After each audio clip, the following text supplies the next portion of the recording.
On the Grain Coast,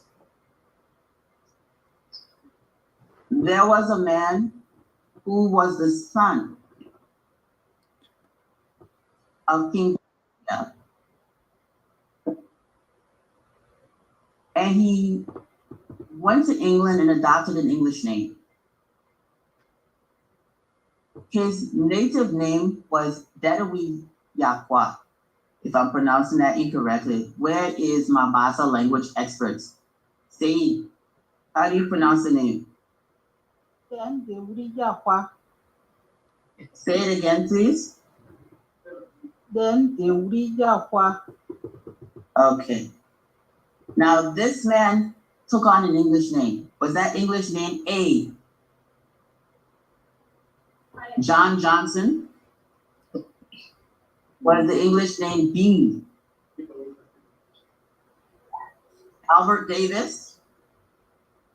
Was the English name C, John Davis? Or was it D, Richard Cunningham? All right. So our correct answer is C, John Davis. Is that your final answer? Yes. That is correct. And what do you know about John Davis? What was the religion that he adopted? Christianity, and he got baptized in England. And what year was that?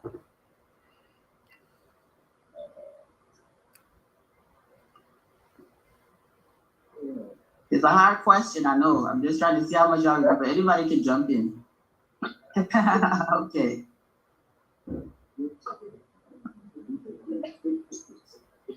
All right, so more complicated concepts here around John Davis. The purpose of him learning the language and the religion of the English was for what? And so this is another question. So John Davis learned the purpose of the language. What was the reason for that? The reason of learning the language was to serve as a mediator between the people and the traders for the European. That's correct. He wanted to learn the culture of his trade partners so that it would be easier for him to facilitate trade negotiations. So the language, the culture, religion. Excellent. Yeah, another point for them.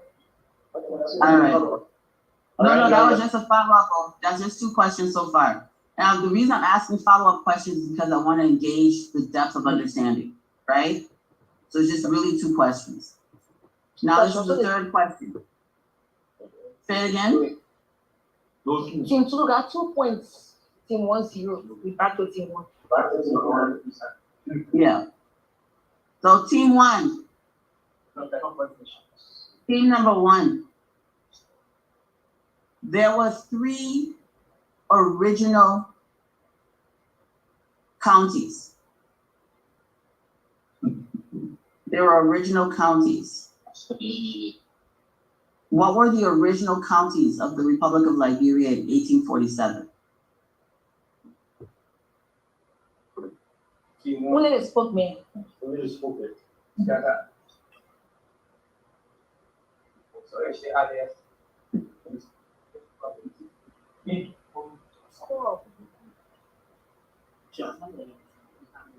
The options, please. Don't pressure them under that 30 seconds. Let them figure it out.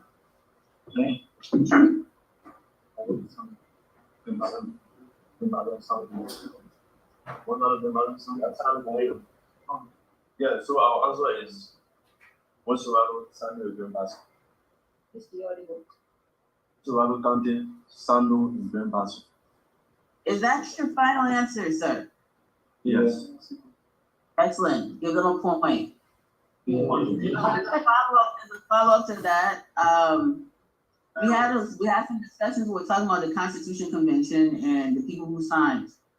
And we had a discussion about the secretary not being a signatory. Do you remember that conversation? Yes. Can you tell me why the secretary was not a signatory to the Constitution, the Declaration of Independence? I'm sorry.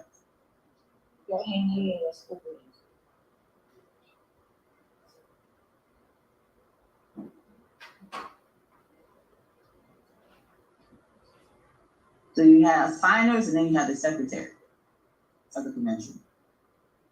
Excuse me. Yeah, so the reason is because you are just on a committee, to sign, Okay. and to take part, but part of the general was, Something. we're on a committee and secretary. We're not part of any other committee. Later. Okay. Excellent. One more question as a follow-up. It's the same question. They just want to get a little bit in depth. So when the people sign the Declaration of Independence, there's a lot of controversy around why everybody wasn't included and, how it was exclusionary. What are your thoughts around that today?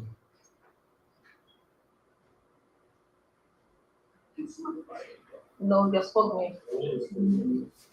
It doesn't have to be the spokesperson. Anybody on the team can volunteer. This is a follow-up, so it's fine. Whoever can best articulate it. This is fully of being one. So the thoughts were at the time the Declaration of Independence was made, only areas that are under the colony of Liberia, the Declaration of Independence had effect over at the time. So in our mind, we thought that we were thinking as holistic Liberia. Why is it that the natives were not part of the Declaration of Independence? And we were made to understand that there were other territories along or on the side of there were other territories in the region, but they were not part of the colonial rule. However, as time went by, they built alliance to join the colony of Liberia and the Commonwealth of Liberia and became part of Liberia. The example is Maryland, Africa. At the time the Declaration of Independence was signed, Maryland, Africa was a country or a colony of itself. So, but then later on in 1857, they joined the Republic of Liberia. So, in our mind at the time, we were thinking, why they teaching us, quote unquote, and he said that sometimes those words are that we should open up, we should erode some of the wrong history that we're taught and embrace this one that they were speaking on behalf of everybody and speaks for Liberia. I hope I answered you. I'm not too clear. Oh, you gotta come better. That's a little. I'm more confused than I was when you started answering. You're telling me that there were. Give me a little example besides Maryland. What else existed besides Maryland in Africa that was not included? What if you were indigenous and living in Buchanan?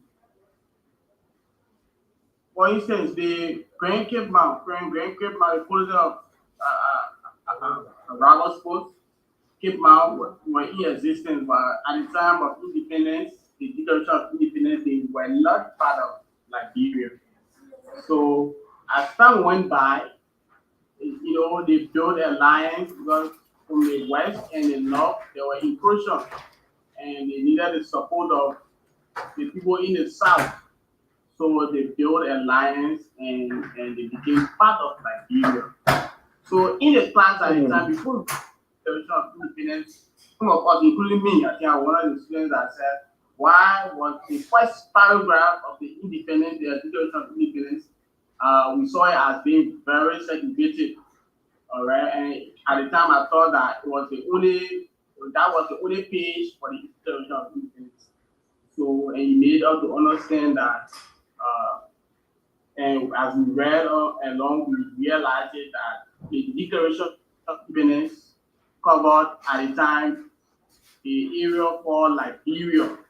And aside from Montserrado, Grand Bassa, which was Ibina Bassafo, and the Mississippi in Africa, there were other territories that later joined Liberia. But at the time of independence, they were not under Liberia's territorial confines.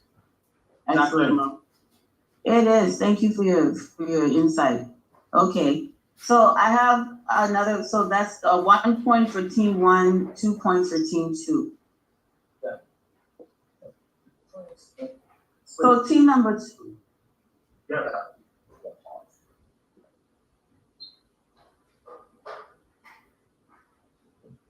Was there, oh, sorry, I'm asking a follow-up before I ask a real question. There was slavery as part of a trade industry on the grain coast of Liberia. This is an established fact. Question number one. I mean, not question number one. Question number 4. Which of the following ethnic groups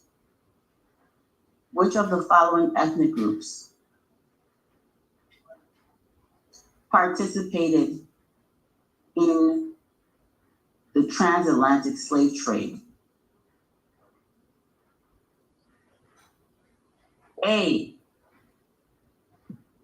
the Clower crew, the Grebo, the Bassa. B, the Maninka, the Vai, the Loma. C, the Dao, what we call the Gyo, the Kram, and the Sapo. Or E, every single ethnic group existing within the Liberian territory participated and was also a victim. All right, so our answer is A, Crew, the Grebo, and the Bassa. Is that your final answer? Yes. That is incorrect. We'll go back to team 1. Listen carefully to the question she asking.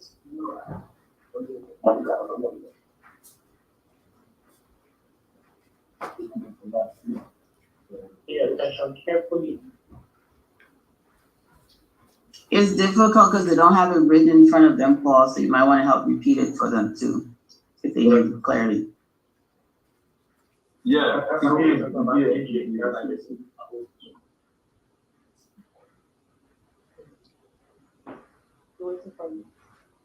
Should be the question. Yeah, so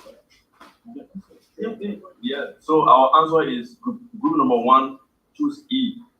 Every single tribe that exists. Every single ethnic group that exists. That is correct. So they get a point.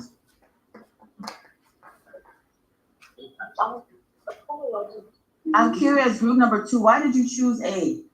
Thank you.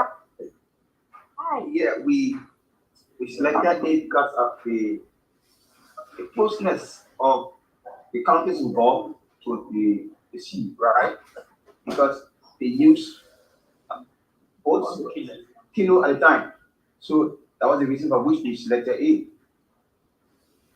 Do you recall the names and the people who were captured and how much they came from kind of everywhere? Yes, we remember some of the names. And were those names only names from the coast? Some names were like names that had origin from current day Guinea. Yeah. I mean, even forget about Guinea. What names do they have in Guinea that they don't have in Lofa Bong, right? What names do they really have? So it's basically the answer was everyone, because it was one of the shocking things that we discovered together was that almost every single group of people was involved in this process. So I just want to make sure that comes on. So we're gonna go ahead and end on that note with a tie. And we're going to talk a little bit about ethics. You did your ethics class very thoroughly presented by Dara Jabari Lamb last week. So right now, you're both tied. You both got, each of you received 2 points. Congratulations. And you did a good job on the follow-up questions as well. Let's talk about ethical citizenship a little bit. Let's talk about ethical citizenship a little bit. Why do you think it's important that ethics is taught?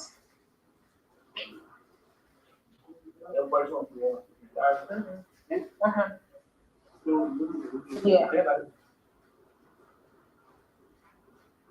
Yes, why we think that ethics Do you think it's important that ethics itself, the idea of ethical citizenship, why do you think it's important for it to be taught? A lot of people say, well, people already know right from wrong. Why y'all want to teach ethics? Why do you think it's important that it's taught? I think that assumption that everybody knows right from wrong is wrong. And the fact that we have sat last Saturday in the ethical class, we just realize that ethics is one of the very important goals for our country currently. Because you see that our society nowadays, morality and ethical standards are not respected. So the more we are taught with the young people, the more we are taught ethical citizenship and some moral standings, some moral attributes and values that we can hold on to and be ambassadors of, I think our society will be changed. So for instance, we were talking about somebody finding a box of money and then returning it and or not returning it. So there's this example also about people who come from the story that I was told, but then it was passed down that in Burkina Faso, when it is time for prayer, they will leave everything outside and go to pray. And after the prayer, they will come back. They will not touch anything. Nobody actually will take anything from anywhere. Those are societies that have moral standards and have ethics.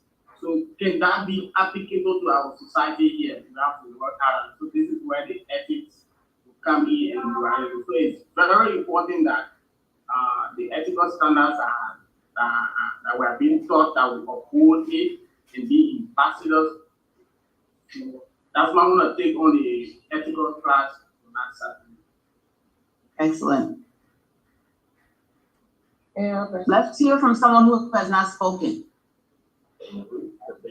Thank you very much for it. Okay, now I'm actually Arab Board for district number 5. Last week we sat and we listened carefully to the presenter of the ethic and moral class. And we believe that that session was very, very much important for our current status as young people and young leaders that helping us to deliver the good of Liberia. So having listened to the mentor, so we understood that ethics is very, very much important because it will help to guide you as a leader and it will help to build up your morality, as an individual. So to become an individual or to become a leader, you must have an interpreter, and interpreter is embedded within the moral activities. In our life, we thought within ourselves as a young leader for Liberia, passing to change the status quo of our country, that ethics was very, very much important for us, and we do appreciate the class and we do appreciate the presenter for that day. Thank you very much. That's my name. Thank you. Yeah. Okay. Good afternoon. Yeah, you know, our part of the ethical importance is then get the experience on it and then we learn everything from it. Because based on that, all of those things that we learned in the ethics class, it was very important to us. Even though we as youth of our various districts, being a youth is based on your moral, your character, your integrity. So that's why us to be a new leader. Okay. The ethic is very important to us because in society, your moral is one of the important things. If you lack of moral in society, That's Oh gosh. It's serial killer. That's Go ahead,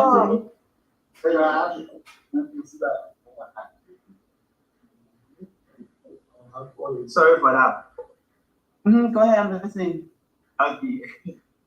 So when you come to the issue of the ethics, really the class was very interesting. Like we learned a lot, get a lot of experience from it, and we taught a lot of lessons. because we argue on some issues. That when you find something and you don't do what it not belong to you, what it is yours, you should take it back or you should on something. And the lecturer to us say no, you have to take it back because it is not yours. So based on that, we begin to learn and we practice all of those things. And we are learning all of those things. So we have to take it back to our work community issue to teach people, our young brothers and sisters also. Right? So, I mean, this is all fine and good, but we're talking about it in the context of citizenship. Hello? Hello? When we're talking about citizenship, it's not just about being nice, right? It's about how do you participate in living in a society. This is what separates civilization from barbarism, is how you conduct yourself, an expected code of conduct. In our traditional setting, what makes you civilized and what makes you uncivilized is your ability to live in a community with other people. You cannot trust, if people cannot trust you, if people cannot trust you, if you don't have expectations for how you're going to behave, then you're not civilized, you're a barbar, you're dangerous to society. So everybody knows that in the morning when you wake up in the village, you're supposed to sweep your quarter, make sure the place is clean. If people can't trust you to do that, if people can't trust you to keep your word, if people can't trust you to do your share of responsibility in the society, if everybody has a task to do, it's almost there, I'm doing my own in the village. Someone just sit down, everybody else works, almost sit down and play with time to eat. Someone want to join people to eat. It's unethical. Right? So morals and ethics and the way that we behave, the way we conduct ourselves in the society is not just about not stealing. It's about conducting yourself in a way that your fellow citizens can rely on you to not betray the greater good for your own selfish gains, for your own temporary satisfaction. Because in the long term, it devastates you as well to do the wrong thing. People don't think about it that way. So for example, you are given a task to collect information or to inspect a mining site. I'm just going to give this wild example. You go into a mining concession company, go do an inspection. And you find out that a mining concession company has some chemical waste product that is supposed to be putting in a containment center to keep it from entering the river and poisoning the water. You get there, you say, oh my God, they ain't following the rules. They're just dumping the chemical right in the water. This could poison the community. This could kill people. And the people at the mining company say, "Bah, come here. We're going to give you $5,000. Just pretend you see nothing and go back about your business." You've been given a responsibility to go there and inspect, to protect the lives of your citizens, your fellow citizens. But that $5,000 looking sweet to you because you don't even make $500. An unethical person will choose to take the $5,000 because of immediate gratification and look the other way. And what's the long-term consequence? Children are born with developmental disability. Their water is poisoned. People get cancer and die. You got a whole generation of children living along that waterway that have learning disabilities. But you get $5,000.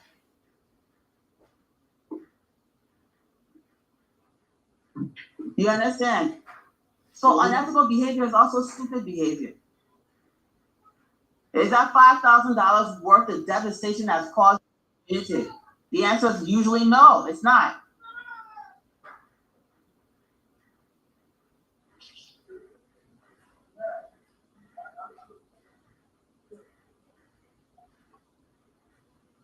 Sorry about that.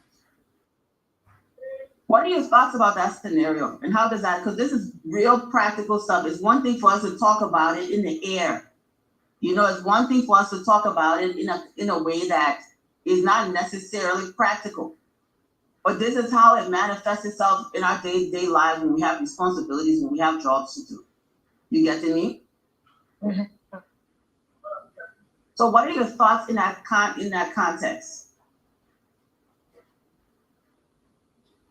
Because that instant gratification at 5,000 might look like plenty of money. But what is the price of that river? What is the price of those lives that have been devastated?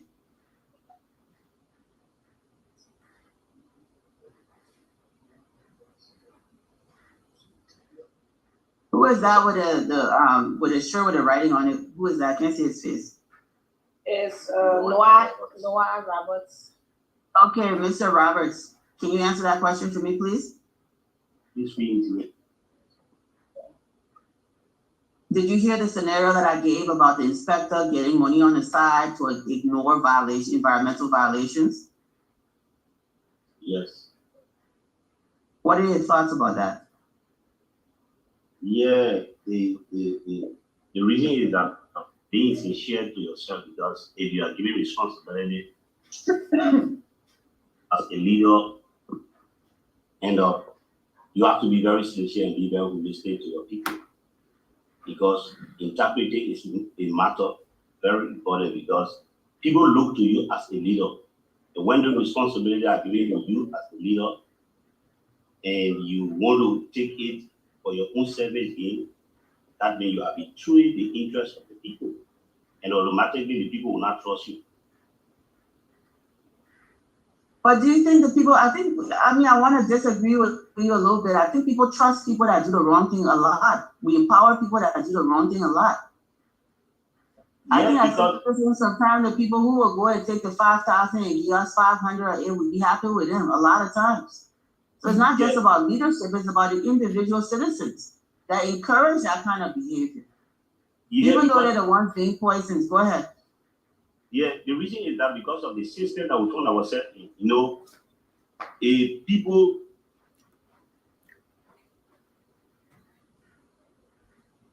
there are people who do believe in good system in the sense that someone is not trustworthy. Definitely, everybody will praise that. If more be selling in our society these days, we praise wrong people. People will come and there are people that will take that they are illegal, and for that is wrong. So, but the kind of system that we found ourselves in. Yeah. So can I chip in, Cisco? Of course you can. Yes, go ahead, please.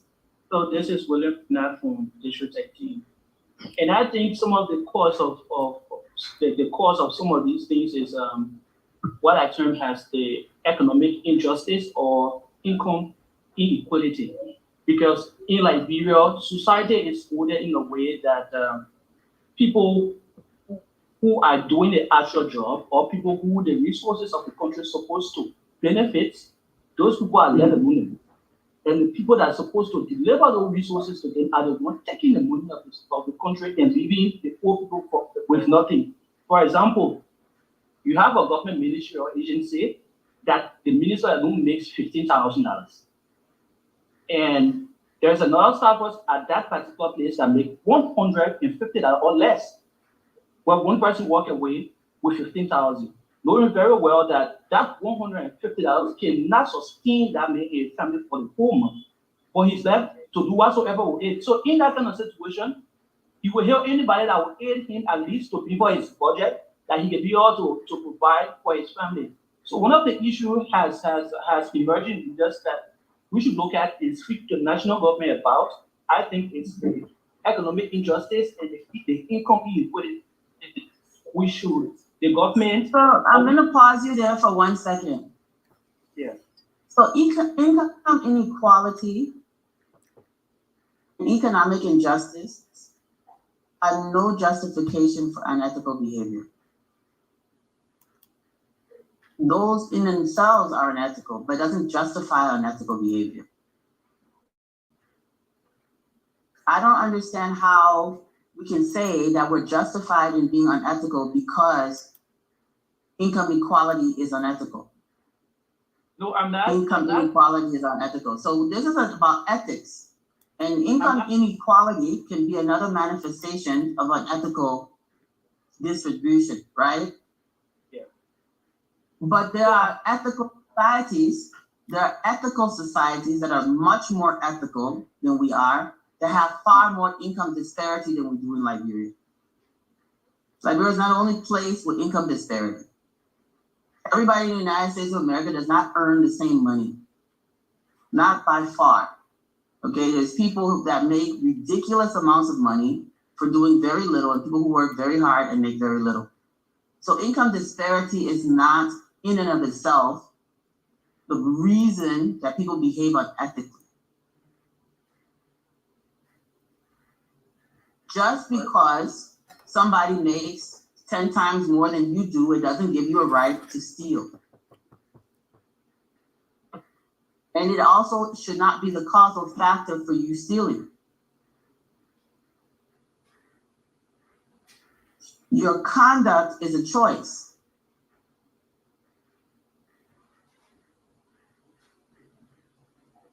So we can name many things that are unjust. Women don't make as much money as men for doing the same work. There's a lot of injustice. But when we talk about ethics, unethical behavior is not a response to injustice. It is itself injustice.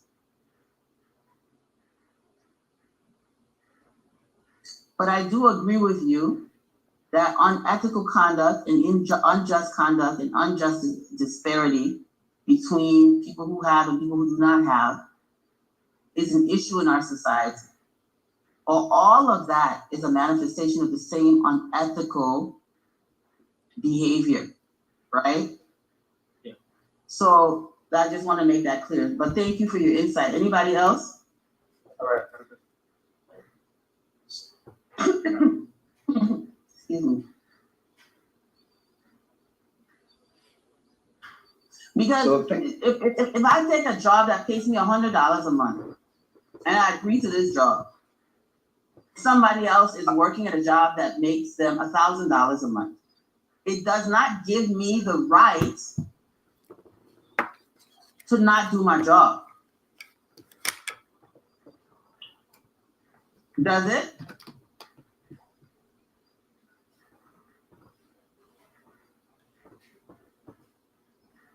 It looks like we're running out of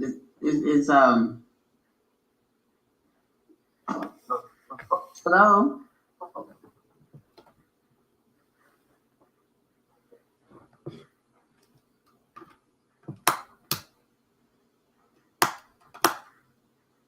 Okay, so gentlemen, lovely, is the power back on yet or no? So it looks like we gotta still improvise. Can you all hear me?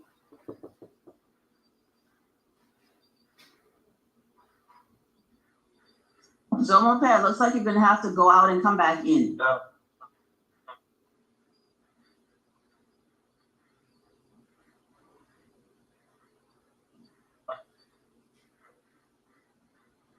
Zomo Pad, you're gonna have to go out and come back in.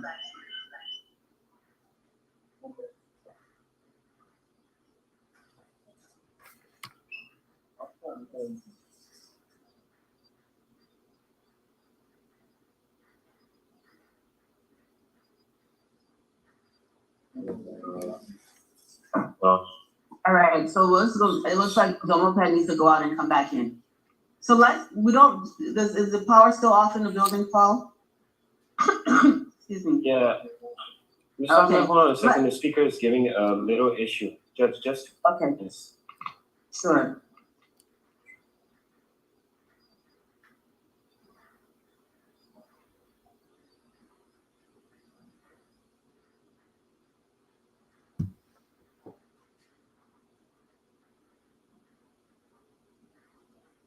Let me know when you're back on, Paul.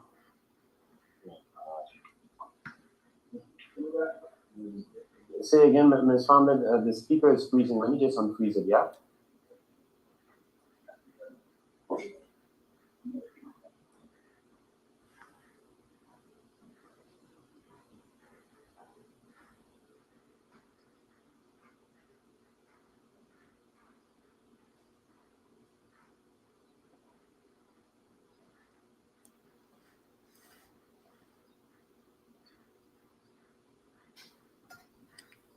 All right, can you all hear me now?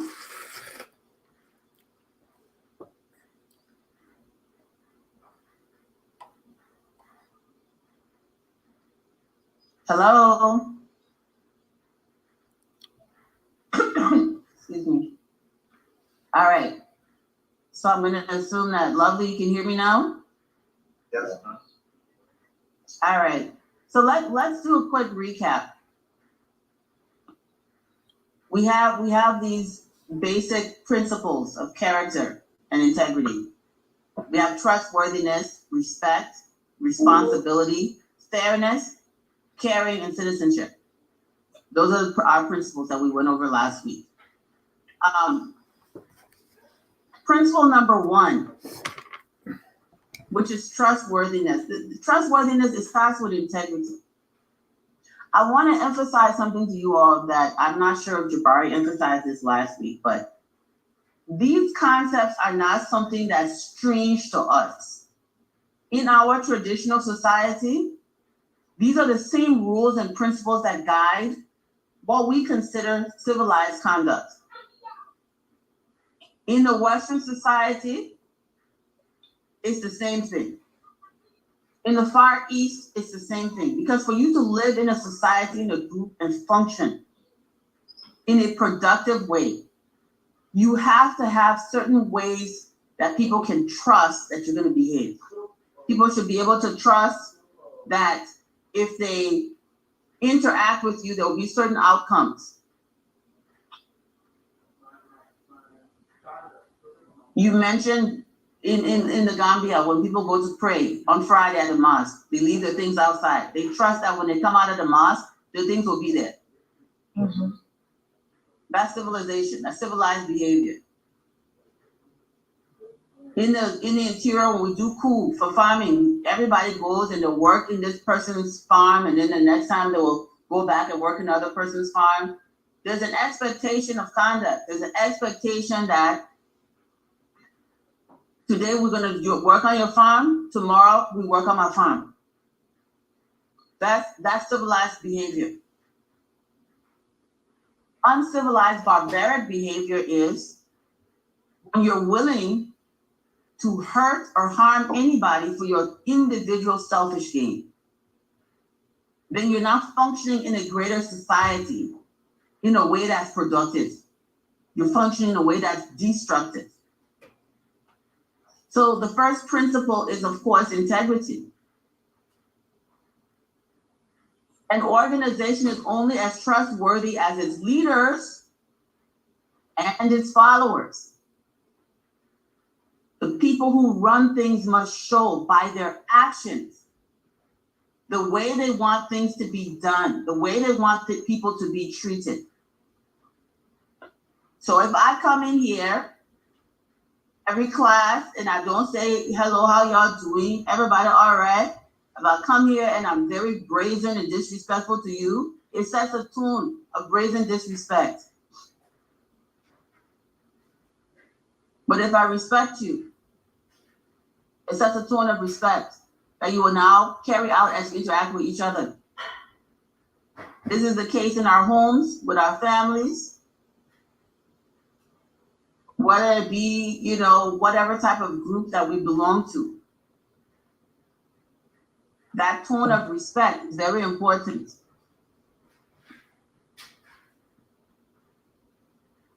It's not enough for people to just talk it in their mouth, right? Talking doesn't cut it.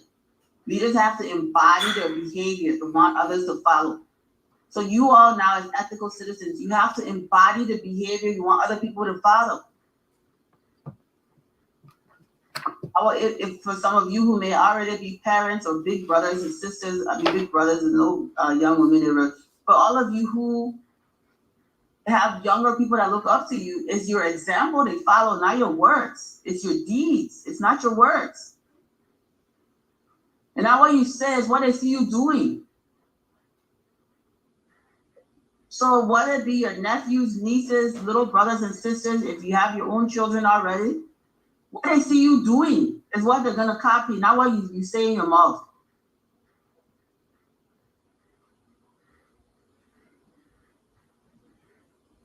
Young people look up to people for example of how they should behave.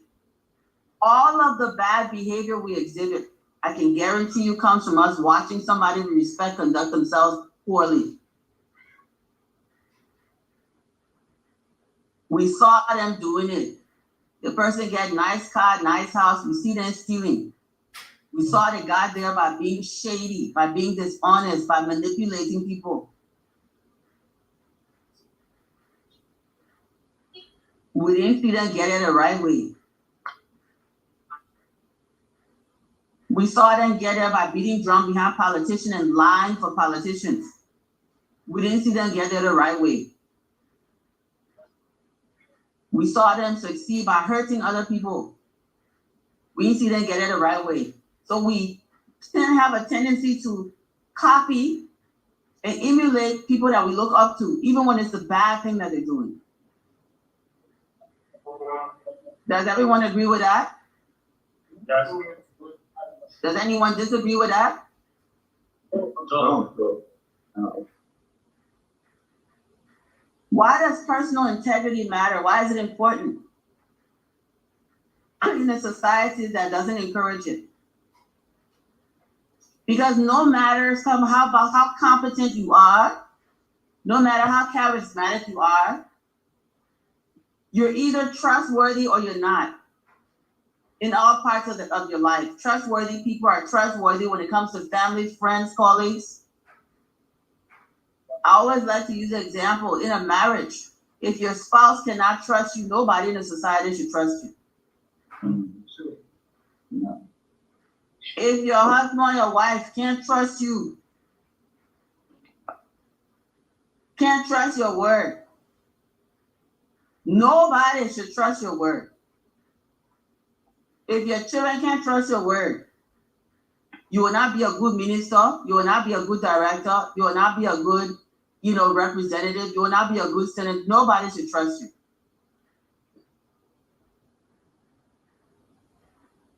When your own wife can't trust you, nobody in the society should trust you. When your own husband can't trust you, nobody should trust you. Because it begins in your house. How you carry yourself in your home with your family.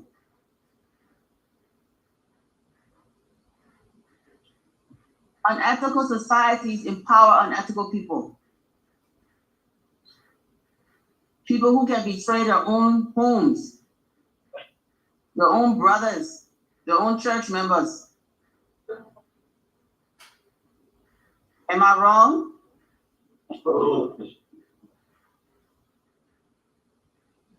When was the last time that one of you said, I can't vote for this man, This man born children all around the place, their own wife frustrated with him. Oh, but we can't elect this man. He ain't got no principles. He's indisciplined. He's not even committed to his own family. How he be committed to the country? When was the last time, as an ethical citizen, did you say, I have to set this standard before I can vote for you? Before I can vote for you and empower you to manage state resources, how are you managing your household? When was the last time you asked that question? Yeah, because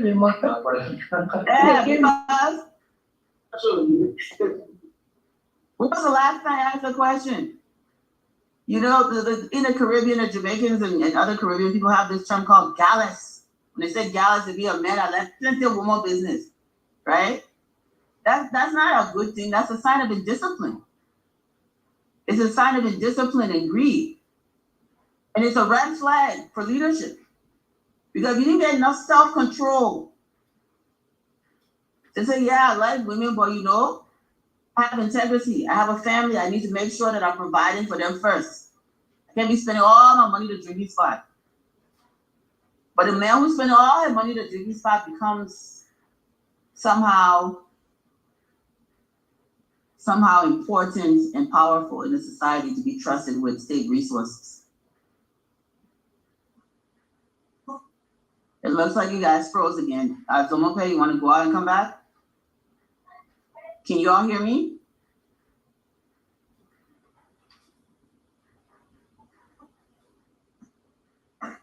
Hello?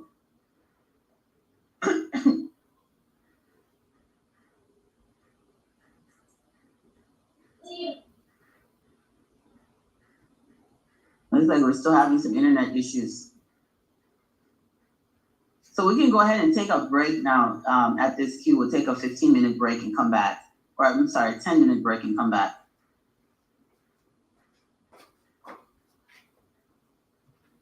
So we'll be back in 10 minutes. If you can hear me, class. Okay. Can someone message the group that we'll be back in 10, we'll take a 10-minute break.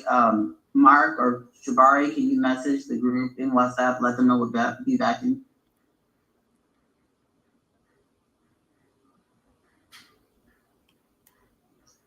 Yeah, Paul, we're gonna take a 10-minute break and come back. Everybody stretch their legs, 'cause it looks like we're having a little bit of technical issues in World Day, yeah? Yeah, sure. Oh, and Ms. Fonda, quick.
Welcome back to the Liberia Leadership Academy ethical class. Call while we during the break, maybe I want to hear thoughts from some of you while we wait for the class. Adam Dolly, Jabari.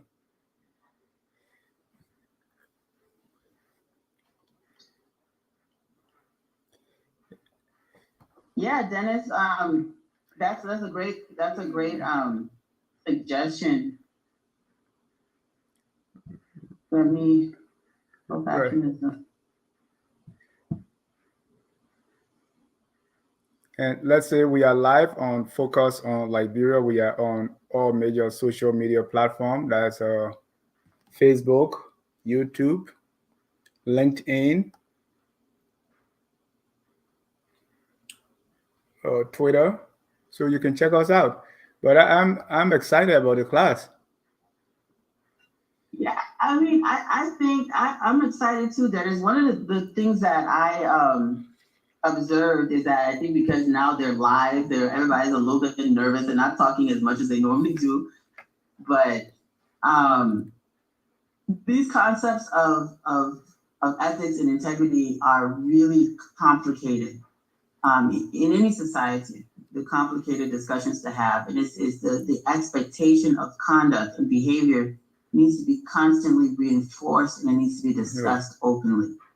What is the best way for us to do this is through dialogue and education. Ethics must be taught. Yeah. Because the reinforcement of bad behavior is relentless, it's continuous. So if we want and we expect our young people to conduct themselves differently, it needs to be formalized. The expectations need to be formalized, and the code of conduct that we want them to exhibit needs to be formalized. And I think that most of them, in fact, all of them, those that are being certificated today, they understand the assignment. They understand their role, their responsibility in the society. They have to be that change that they're seeking. You know, you don't like corruption, don't be corrupt. Right. But we must also understand what corruption is, because there's a lot of corrupt conduct that we have that we don't understand is corruption, because it's become normalized. Right. You know, empowering people who do bad things, you know, just because, you know, it is easier. And sometimes that we might get some crumbs from them. These are all things that corrode. This behavior that corrodes the society. Yeah. And Carl has adults in the class too listening. I think it's important that we share our own thoughts as to instances where we were faced with some ethical dilemma. And, you know, the decision we took, good or bad, right? Because sometimes we, you know, if young people listening to us can also see that these are challenges, and that there were some times that even ourselves, we did not make the right decisions, and show our own vulnerability so that they can learn and see what not to do when they are faced with those kind of situations. So I'm interested in hearing from, you know, some of your fellow, your colleagues and mentors as to what their thoughts are. I'm really enjoying this class. Thanks, Dennis. Thanks for that feedback. Juganti, what are your thoughts? I don't know if you're on. Yes, I think it's important, and I like how you were further like going in depth with the hypotheticals and that, especially with the ethics, because that was one of the things that I tried to emphasize last class when it comes to these scenarios. Because one of the scenarios they asked me was, okay, if let's say you bought a bag, they asked me like, you bought a bag, let's say you bought a bag, and inside the bag there was money. Would you use the money? Would you spend the money? And I told them, I said, no, I wouldn't. Now, yeah, unethical. That's unethical because I bought the bag. You know, the money may be in there, but that's not the reason why I got the bag. I got the bag because I needed the book bag, or I needed this thing. I didn't buy it for the money. Because they said there was money in, and but basically would I spend the money if there was money in there? And I told them no. Right. Because it's not my money. Then I told them, unless I know where this money is coming from and what specific use. It's not my money. I don't care if it's in the bag. I don't care if it's here. It's not my money, period. Right. And I mean, and that's very basic. And I think for me, looking at these young people, it becomes more than just whether or not you spend the money that's in the bag. It's what greater impact do some of these have on other people? What does this instant gratification affect in the long run? The money in the bag concept is not as common of a scenario that you're going to run into as I'm going to bribe you to look the other way if you're an inspector. Or I'm going to give you some money to go on social media and lie for me because I'm a politician. And you're going to encourage people to vote for me so I can become empowered. Those are the kinds of things that they run into daily.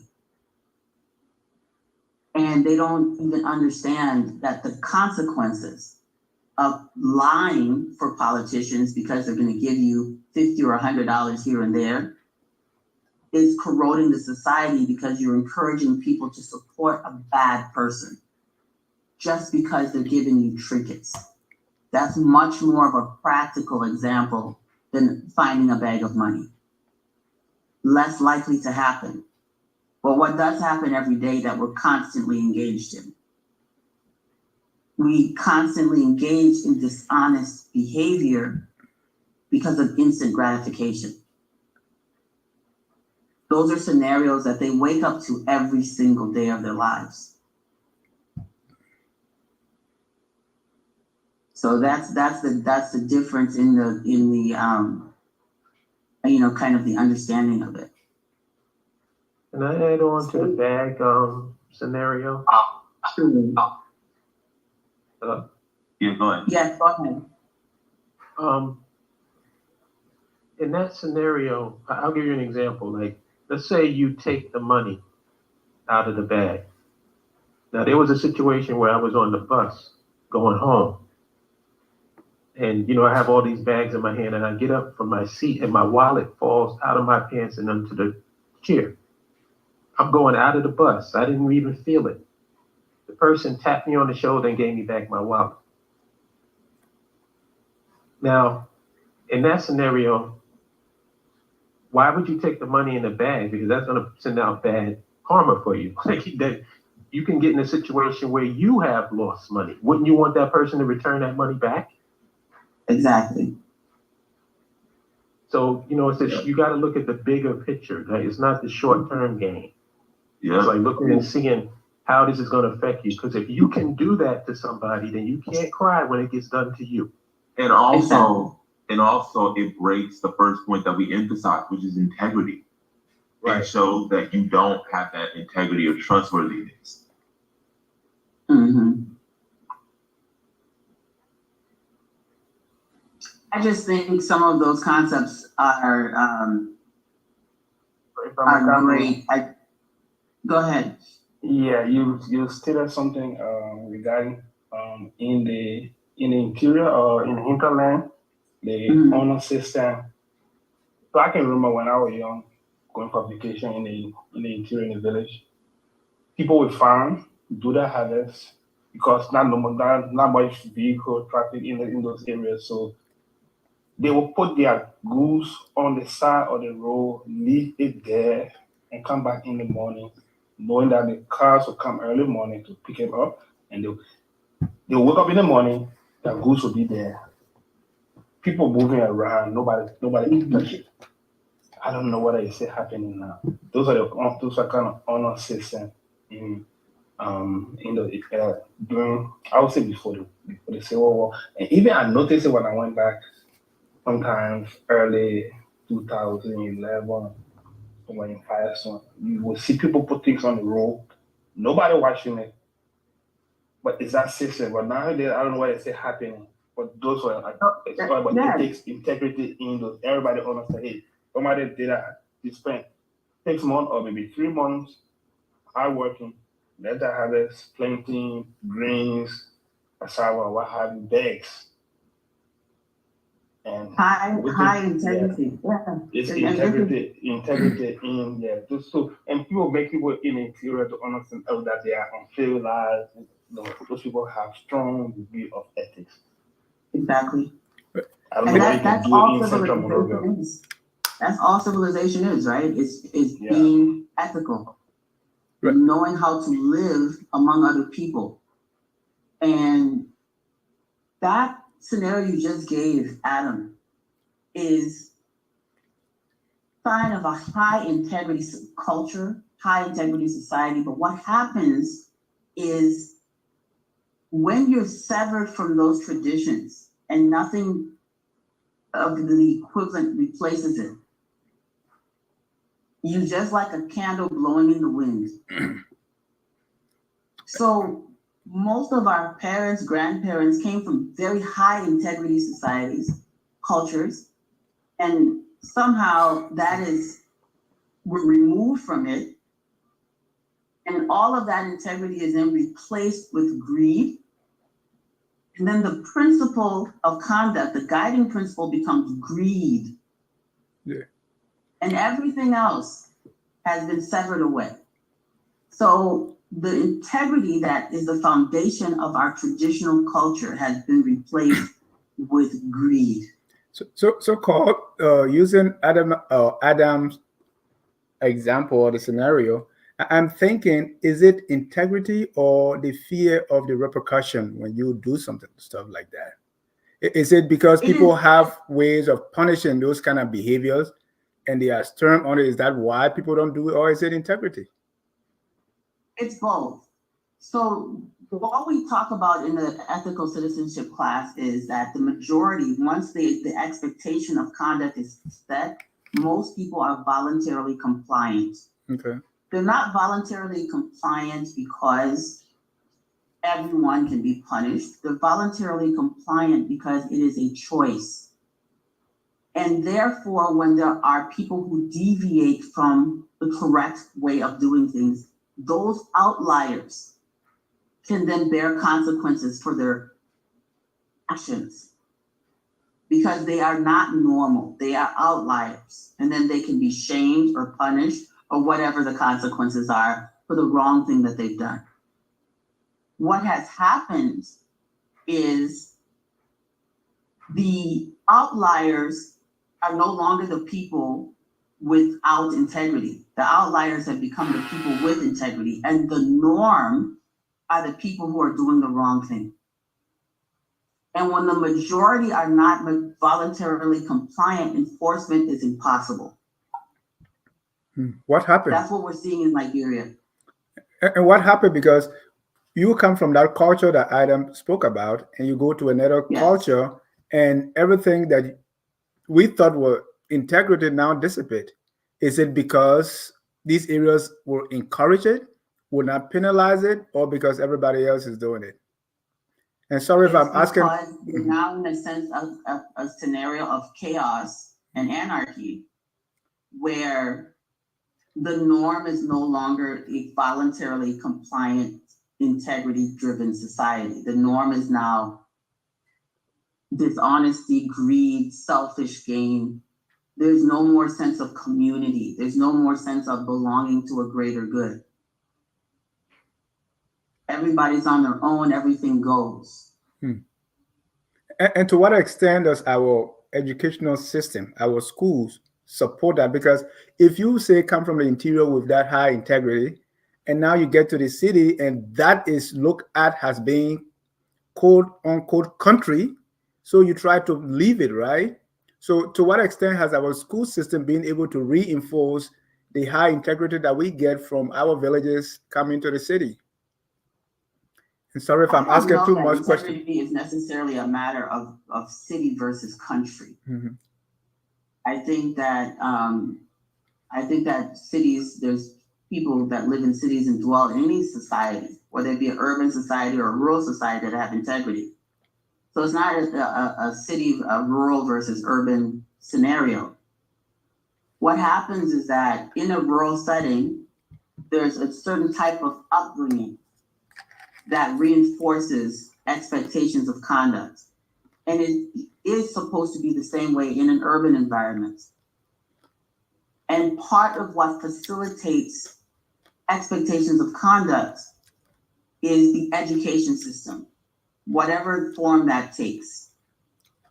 Where you fail in the education system is when you negate or neglect to encourage and set, not only encourage, but also set a foundation that teaches young people how they're expected to behave. When the schools start taking bribes for grades or sets for grades, that corrodes any concept of people doing things for the correct reasons.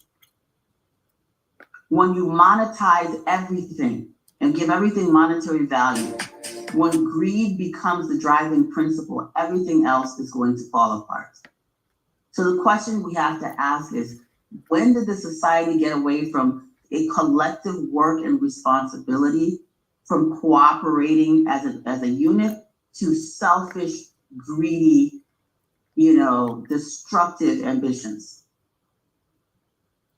That's really what it boils down to. And at what point do we start to teach it? Because it's actually being taught.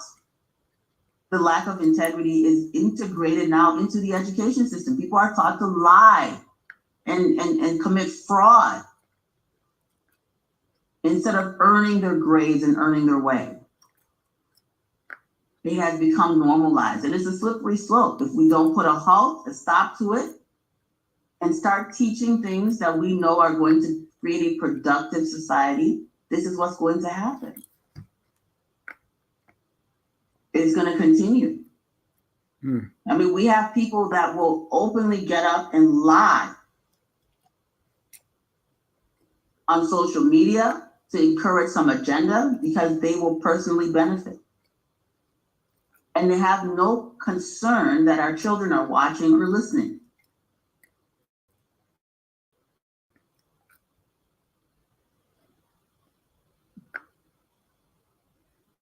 And we expect that, somehow this is going to benefit the country long term. It does not. It's extremely dangerous for a society to allow itself to go down that kind of slippery slope. So it's more than just, somebody picking up my wallet and giving it back to me. It's about completely corroding civilization. Yeah. I mean, the consequence of really of a low integrity, low moral society is death and destruction. What we're seeing happening in Bee Mountain with all of the poisoning of the waters and environmental degradation, it's a result of poor integrity, selfishness and greed that has become normalized. And so even the watchdogs and the people who are supposed to put up checks and balances, those things have all broken down. It's become corroded. So this is not only about my immediate gratification, my immediate benefit. This is about the children who are going to have birth defects and developmental disabilities because somebody allowed people to put lead and mercury into their drinking water. Because they got some generations. Exactly. So when we talk about these things, it has to be more than just, it's got to be more than just, I got a backpack full of money that I wasn't supposed to get, or I dropped my wallet and somebody gave it back to me. Yes, those are manifestations of an ethical person, an ethical society. It would never occur to me to not give somebody their wallet back. And maybe, there's some people out there that will, this guy dropped his wallet, let me keep it for myself. But the bigger issue here is how many people would encourage or support a very bad politician who's going to make bad decisions for the country because that politician knows them and will give them a bag of rice here and there, or a scholarship or whatever they can personally benefit. Those are the issues of integrity that our young people are facing every day that they don't even recognize as acts of corruption. Supporting something or someone that is detrimental to society because you, in your narrow little scenario, will benefit. And And why should the entire society suffer for your one to get a scholarship?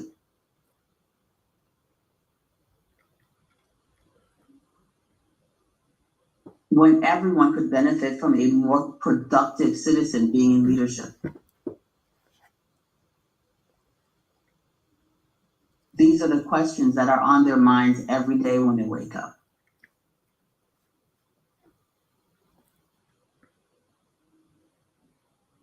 You see the difference?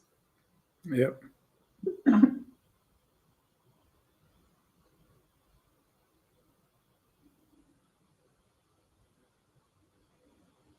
Can y'all hear me? Loud and clear. Okay.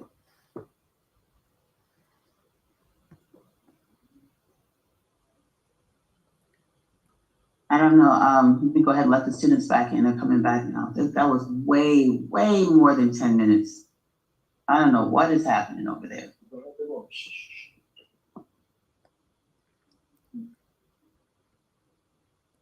Hello, everyone. All right, yes, Ms. Holman, we're back now. Okay, great. So we talked about that first principle, which was the principle talking about integrity, things starting with integrity. And you also went over this idea of investing in respect, which is the second principle, respect. Why is respect part of this whole integrity and process? Anybody? Why is respect? Going negative, insulting others, that reveals a lack of respect and self-control. In politics, for example, your party will be better served celebrating what your own team is capable of doing rather than tearing down the competition. We got into a space in Liberia where we are extremely, extremely harsh and hateful towards our fellow citizens. That kind of negative behavior can cause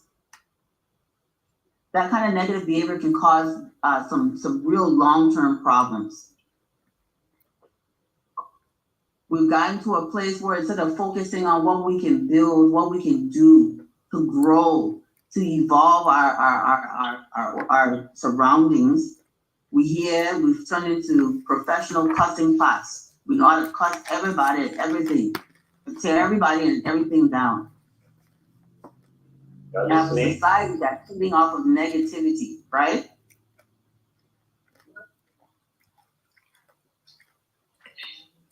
So respect is something that is an investment. Nothing yields greater results than advancing the best interests of the people you work with. You have to think about the greater good. The greater good should be part of your personal agenda. There was something, I think it was 40, or someone had said, I believe it was 40, one of you had said that there's a huge disparity in pay and compensation in the society, right? Some people are not even making a living wage while other people are making obnoxious amounts of money. Well, those people who are making ridiculous amounts of money, that serves their personal agenda. They feel perfectly good about it. But it's not in the interest of the greater good when the majority of the people in the society can barely send their children to school, barely give them nutritional meals every day. How does it benefit you as an individual when the rest of the society, you're not safe in a world of disparity. You always become a target. People don't think about things that way. If everybody's hungry and won't get food, you become a target. The world's not safe for such a person.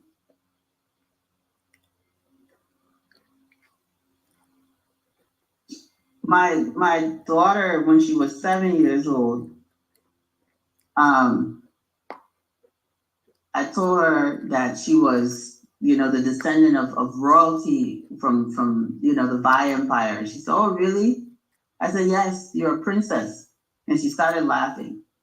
She says, "Oh, I don't know if I want to be a princess." She said, "But if I am a princess, I'll be very nice to everybody so they don't rise up against me." She was 7 years old. She said, if I am a princess, I'll be very nice to everybody so they don't rise up against me. Paul, can y'all please come out of the Zoom, out of the WhatsApp and focus? That's very distracting. Think about a 7-year-old child understanding that if I'm in leadership, I have to be kind to people so they don't rise up against me. I don't know if she got that from watching some kind of cartoon or some kind of show, but it shocked me that she even understood. Oh wow, if I have to be a princess, I better be kind to people. This is what we call respect is an investment. We have to root out disrespect. Disrespect leads to problems. Just the same way how your kindness, your being courteous and respectful can be contagious. It can encourage other people to be positive. That's just how your negativity can be contagious. You walk into a room as a leader, as an ethical citizen, you come in there with ugly behavior, you shouting at people, guess what? Those people too, their aggression will fire. They too will get vexed and start being angry and disrespectful. So part of the way we diffuse conflict is by conducting ourselves in a manner that's positive and constructive. Anytime you go to bully somebody, you'll be responded to adequately, right? You can't just walk in a room and try to bully people and expect everybody to be scared of you. Somebody will stand up to you. Y'all following me? Yeah. All right, I want to hear some feedback. Give me an example.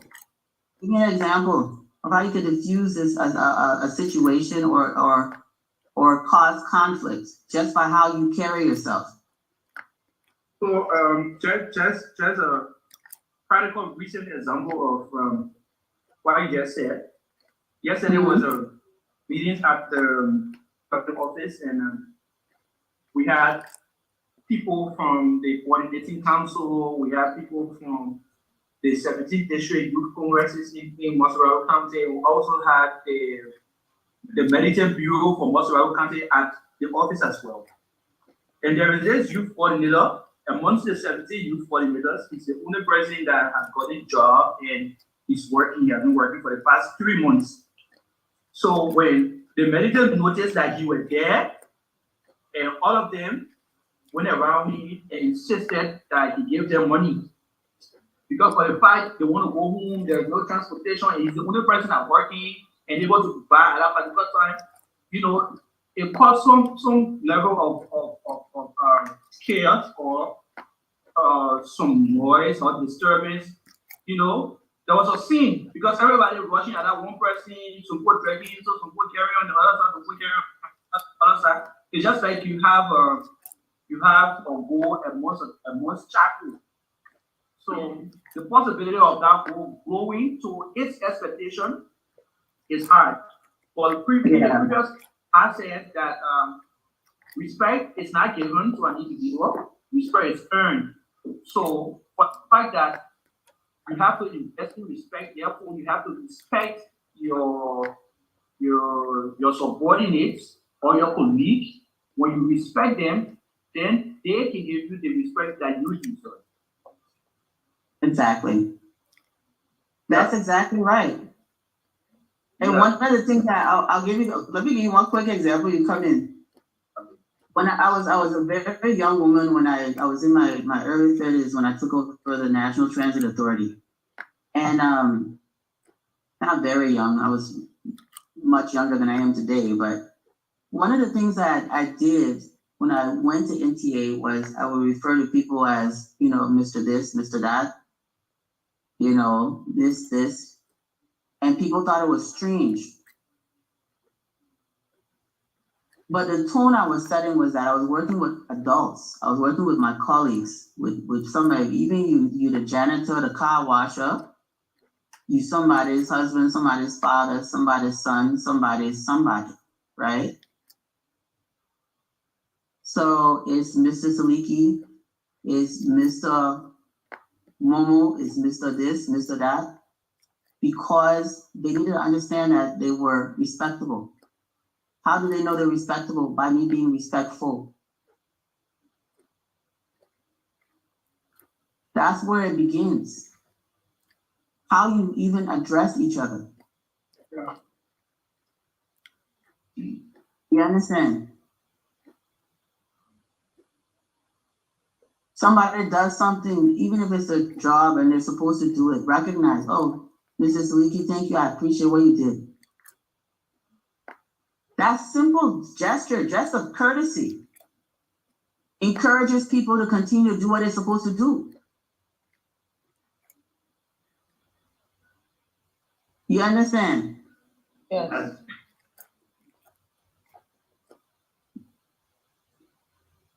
Because the way that you treat a person, your fellow citizen, is how that fellow citizen is going to go up and treat the next person. That conduct is infectious.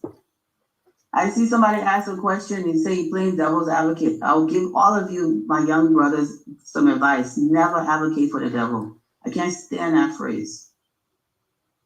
Being devil's advocate here, the devil doesn't need your advocacy.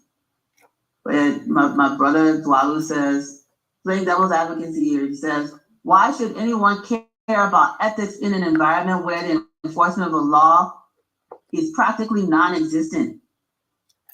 And he's saying here that, and the issue of consequences of one's actions is seen as wickedness. Because you ask this Dwalu, Agansi Dwalu, when you ask this, you ask the wrong question. When you ask this, you ask the wrong question. The reason the law isn't enforced and the reason consequences for actions is seen as wickedness is because people are unethical. So to say why should people be unethical because people are unethical is not a correct question. There's such a thing as a wrong question. The concept and the vision or looking the way you're even analyzing it is incorrect. The question should be, why is it that laws are not enforced? It's because of lack of ethics. Why is it that when people have consequences for doing the wrong thing is considered wickedness? Because again, lack of ethical standards in a society. So to correct it is to instill ethical standards. Not to say because there's no ethical standards, why should anybody be ethical? We have to fix it. It is fixable. All behavior is correctable. We can correct this behavior. This is not something that's impossible. You see how we got this backward way of doing things that's destructive is the same way we have the power, the ability to correct it. And the beauty about behavior, you don't have to wait for someone else to change your behavior. You have to do it yourself, for yourself. It's a choice. So Dwalu, I hope that answers your question. Anyone else have anything to add?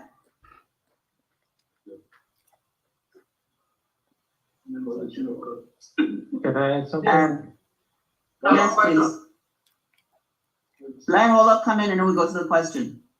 Okay, the question is also the way that it's framed is defeatist. It's like, oh, this is the way it is, so why do anything about it? It's a very defeatist way of framing the question. Right. I think what you should do, whenever there's a problem, you have to, the proper way to look at it is, how do I fix this problem? So I would ask the person who asked that question, how do you fix it? That's the more important question, not, oh, it's like if you have an obstacle in front of you, you don't complain about the obstacle, you figure out how to get around it or remove it. You have to constantly you don't just stand and stare at the obstacle and say, look at the obstacle. Yeah, you got to constantly be in a state of fixing things. You should never look at something and say, oh, well, that's just the way it is. There's nothing we can do about it. You have to fix it. If it's a problem, you fix it. Exactly. Thank you for that. No problem. So the message, don't be a defeatist. There's a problem, you solve it. You don't sit there and say there's a problem, so let's all lay down and sleep and never wake up again. So long you're living, you have solutions. You keep moving. Someone had a question? Yeah, Momo. Yeah, quickly, I think the answer to Dualu's question is saying, why should anyone care? The answer I will give is because it's ethical to do so. Excellent. I love it, Dennis. Good job. Go ahead, Momo. Yeah, so my question has to do with exhibiting or demonstrating ethical standards in the midst of ethical behavior. For instance, maybe I'm working in a society that I try to be ethically upright, whereas my surroundings, they are doing the reverse or the opposite. In that kind of scenario, what can I do to maintain my ethical standards? In that kind of environment, so the thing is your conduct, your behavior begins with you, right? And it begins with you. And I will be honest with you, in a society that's mostly unethical, being an outlier and being ethical makes it dangerous. It puts you in a position where sometimes you're possibly going to be the target of sometimes retaliation. Sometimes you can even become the target of marginalization. People might sideline you, right? And in fact, a lot of people who try to stand on the correct thing end up being demonized by people. They will lie on you and try to make you look like a bad person. I can raise my hand high and say I've lived through this many, many times in my life, right? And like, girl, they will even conspire and get together, write newspaper articles and lie on you, or just because you want to do the right thing. And they're greedy, they want to eat, and you want to stop their chopping. Lots of these things go on. So it is difficult to do as an outlier. It takes a lot of courage. But leadership must shift the paradigm by setting expectations of how they want people to think and act in society generally. Nobody should be face a situation where being upright and being correct in your conduct makes you a target. There's a quote that says, if exposing criminals makes people treat you like a criminal, you're being governed by criminals. If exposing criminality makes people to treat you like you're the criminal, that means you're being governed by criminals.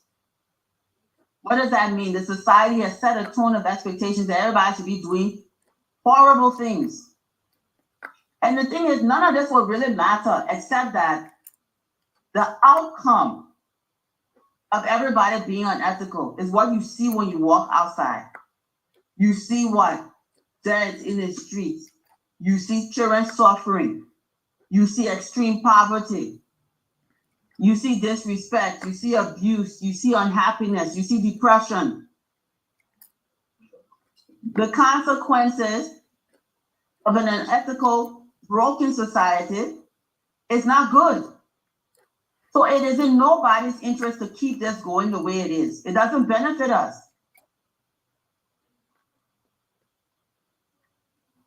I'm dying for someone to show me where there's a benefit to people being discourteous and rude and untrustworthy. The consequences of this kind of behavior is premature death, misery, poverty, despair. It doesn't have a positive outcome. So what do we benefit from encouraging it and continuing it?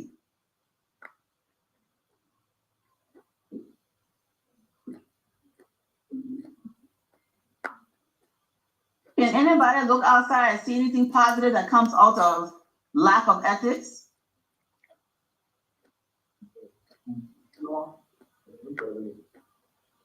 Anybody? Please, that's it. Because with a whole entrepreneur that is benefiting the society, I want to see the positive outcome of lying, manipulating, stealing, corruption. Where's the positive outcome? How is it making us win? We say we're so smart, right? How is it making us win? We sitting down right now. What time is it there? No current in the building. No current in the building. We have to improvise the class. I can't show you my slideshow. We can't do all of the things the way we would normally do. And when you dig to the bottom of it, there's some ethical breakdown somewhere. You understand the reason you don't have current? The reason people get malaria and people dying for foolish things that in this modern life, people should not be dying from. Young people dying of things that are avoidable. It all breaks down to this very lack of integrity. Even you go to a doctor, you cannot even trust that that person is a real doctor because people buying degrees and buying grades and ascending to positions they have not earned the right to be to. You got nurses, teachers, people doing things they're not qualified to do because they never earned their way there.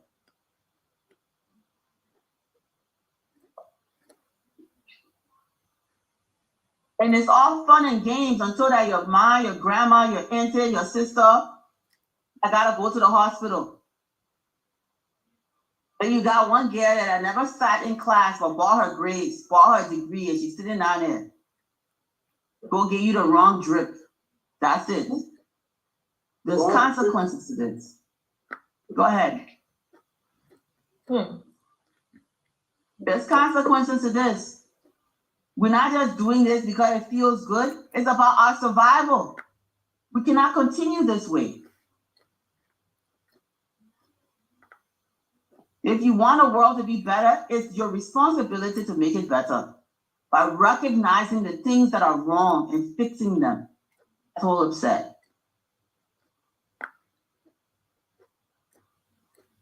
I want you all to remember that in this class, the purpose of you going through these courses over the last few weeks, learning about your history, your culture, your country, your constitution, your heroes, yourselves, is so that you are empowered to know it is your responsibility as an ethical citizen to make the Liberia that you want to see.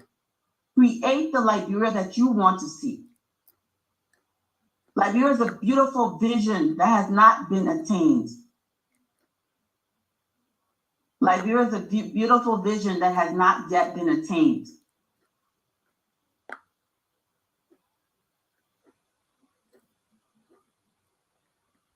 How do you get there? So this is our conclusion. Wait, are you guys still following me? Are y'all still following me? Yeah, okay. Just a little technical difficulty, but we're good. Okay. So this is the vision.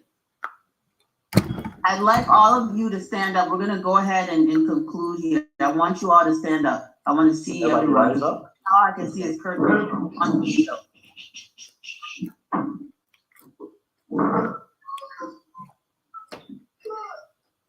My young fellow citizens of this great, my young fellow citizens of this great and old republic. The vision of Elijah Johnson and King Momolu Sao, all of those barefoot freedom fighters that kept our territory free from the French, free from the British. All of those people that their efforts, their collective efforts have brought us together to become Liberians today. You are the culmination, you are the manifestation of all of their hopes and dreams. If somebody had gone back in time in 1847 and told those signers of the Declaration of Independence that Liberia would exist in 2024, they would have been shocked because they knew the obstacles that this republic faced were not going to go away. They were not small obstacles. Your duty and your responsibility to yourselves, your families, your fellow citizens, to your country is greater than yourself. As you go forward with everything that you've learned, I want you to have that respect for yourselves. Let nobody take it from you. Let nobody make you to feel that being a Liberian is something less than greatness. Let nobody take that from you. We're going to give you today certificates to honor you for your participation in this process. Okay, she's back.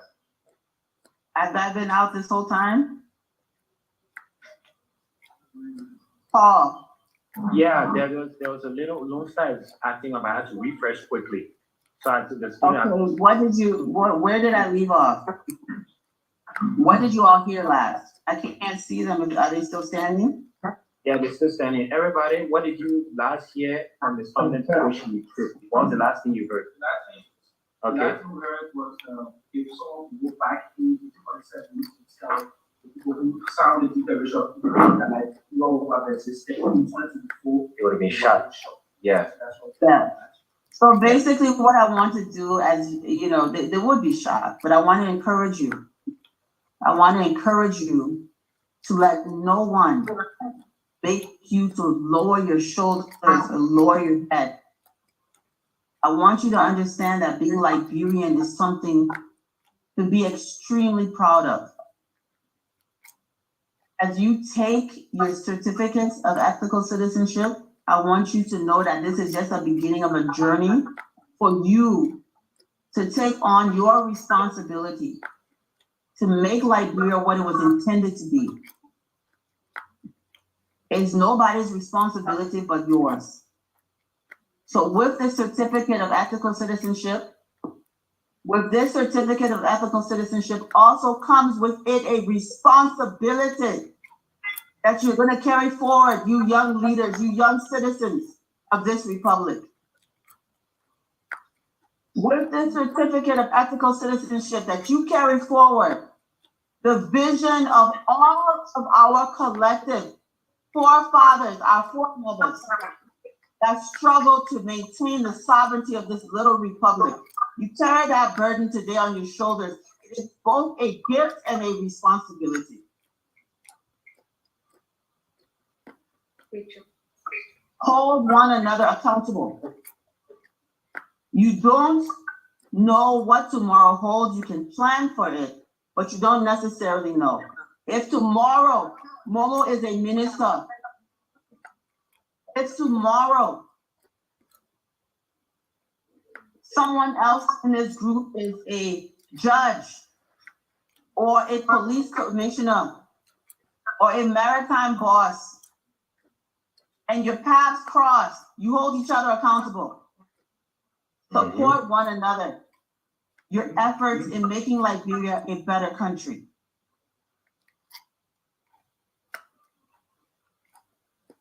I'm going to ask that Morrison gets your t-shirt and the certificate.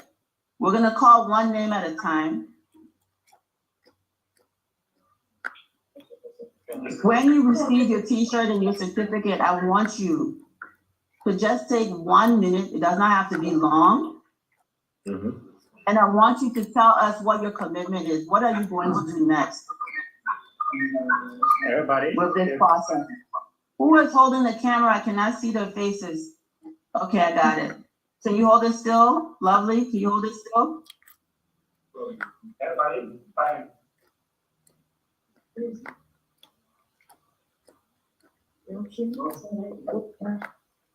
Actually, this is a quick change. What I want you to do, I want you to each, hello? Hi. All right, Morrison, you got the t-shirts and the certificates? They're here. Where are my ethical citizens? There they are. Morrison, take the first three and take it and put it out of the way. The ones for you, Zomope and Paul.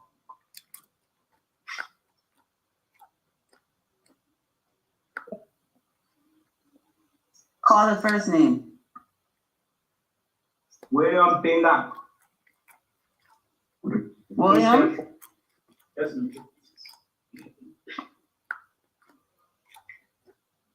Mr. Binda. Yes. Citizen Binda, what's up? I'm okay, thank God.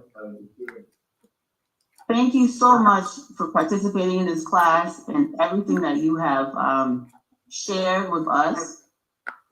And I want you to take this certificate. I wish I could give you more, but this certificate comes from the Liberia Leadership Academy, which is a collaboration, as you know, of the BAIO, Liberia Legacy Foundation. We appreciate you and your participation, and please share some words with us about how you're going to move forward as an ethical citizen. So, firstly, I would like to say thank you to you and me for to train leaders how to be ethical and to be citizen. On that note, I target that after this class, for the rest of my life, I will do what is in the best interest of Liberia by holding everyone their actions, no matter the I have with them. Whatever you do should be, and if I have the power, fuck less your wrongdoing, I will definitely do so. But that's my commitment that whoever that I come in contact with, right, I'll live an ethical life with that ethical standards, and also teach my fellow to uphold to ethical values. Thank you. Excellent. Thank you. Everybody clap for Mr. Binda. Thank you very much. Give the brother his shirt. Let me see. Let me get a go for you with a t-shirt and a certificate. Where's his t-shirt and certificate? Yeah, there it is. Excellent. Beautiful. Congratulations to you. Yeah. Everybody can do that after, so we can keep it moving, but maybe we'll do a group photo after. Congratulations. Next person, please.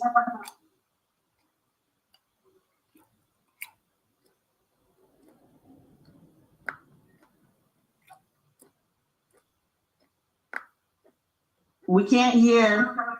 Let me unmute. Hello? Yep, we're here. Who's the next person? Isaac F. Wolfman. Oh, Brother Isaac, congratulations to you. Thank you very much. I'm honored to bestow this ethical citizenship certificate on you. It has been a pleasure working with you in this class over the past few weeks, and I look forward to seeing the leader that you will become in the future. Do you have any words to share with us? Firstly, I want to use this medium to thank the entire team for allowing us to achieve the certificate of certification into the ethical class. And as an achievement for us, having said that, I'm committed to whatsoever I learn for a period of the 2 weeks to see how best I can particularize it. 6 weeks. In a 6 week period, and see how best I can particularize it to share the knowledge to my brothers, sisters, as a older brother and as a father as well. So I'm committed, and by the grace of God, by His help, I will try to particularize it and will live according to that. They should to hold all leaders accountable Mhm. for the wrongdoings of our country from the days of birth up to current. They will try to checkmate and see how best we can make Liberia to be respected in the possible way. Next one of moral and cultural practices in our society. So thank you very much. I love you and God love you the best. Oh, man, clap for him. Thank you so much, Isaac. I appreciate you. Congratulations. Who's next?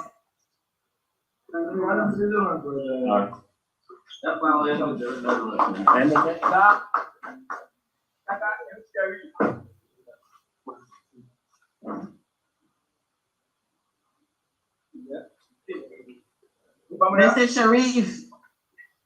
Yes, sir. Mr. Sharif, thank you so much for your participation and for your commitment to coming to all of these courses, dealing with those very long history classes and everything else. Your feedback, your input, really appreciated. We're proud of you and we look forward to seeing the greatness that you will become, the greatness you are and the greatness you will become. Anything that you have to share with us? Yes, let me take this time to appreciate you and your facilitators for the time given us and also education I given for the past 6 months. Weeks. Just weeks. I know we actually happy to be part of this. For expected not to being segregated today as one of the students. We're going to go out there and also help. We're going to also go out and also who are here.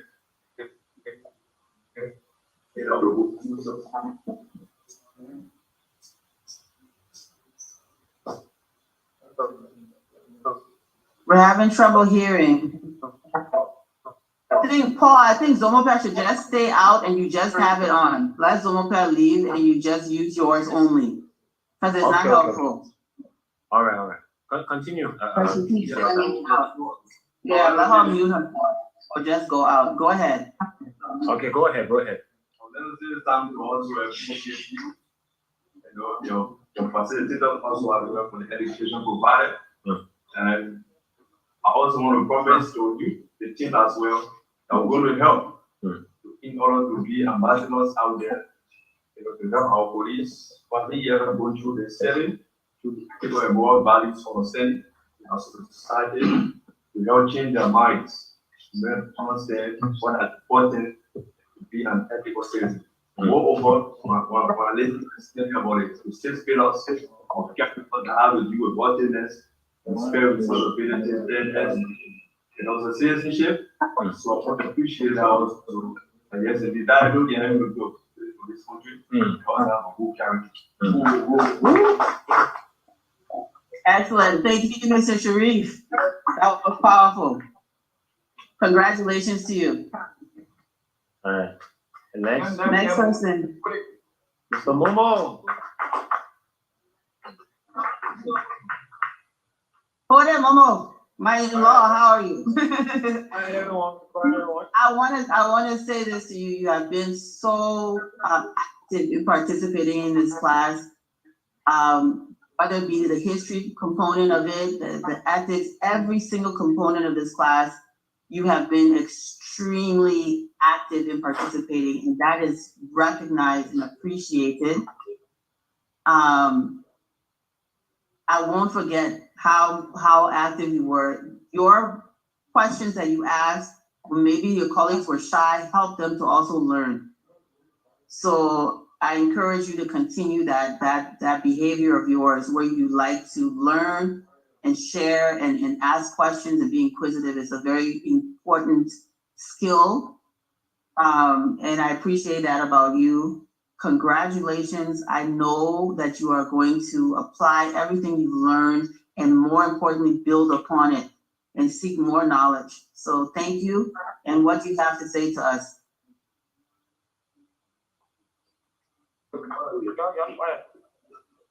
Hello, hold on.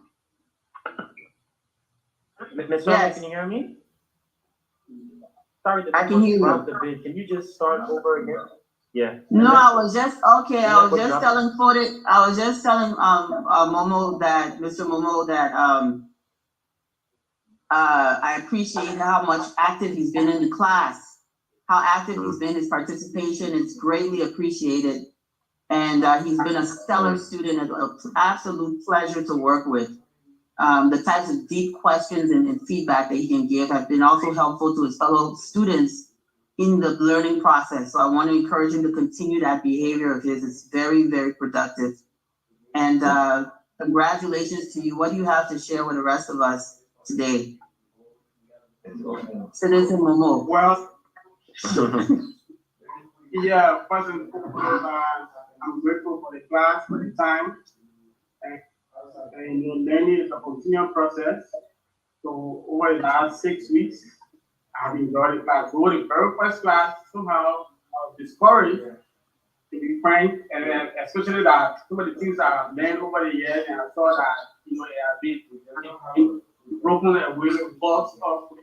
So, but then as we went along, I started to, learn and realize that, yes, indeed, there were some things that were left out. So personally, I think I've learned a lot, and I wish to be an ambassador for this class. Yes, this afternoon, fully an hour, having discussion that we will set up an organization that we can go out there, the girls' high schools, and educate them with the lesson that we have. So we are preparing ourselves to be ambassadors of the ethical class and the liberal leadership academy. Okay, so I'm grateful. I'm out of work. So thank you for the certificate, and thank you for the time that you are being able to educate us. Thank you so much. I love that. Teach one, teach one. Keep it going. Keep it going. Congratulations to you. Congratulations. Next person.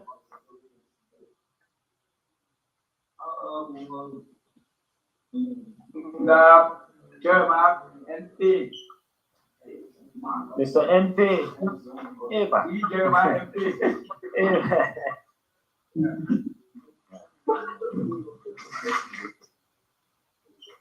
Jeremiah Pay, thank you so much for sticking with us for this 6-week course. It's been a pleasure interacting with you and learning from you as well. And I look forward to seeing how you grow over the next few years, decades, and how you apply what you've learned to leadership roles that you're going to have in the future. And what would you like to share with the rest of us, please?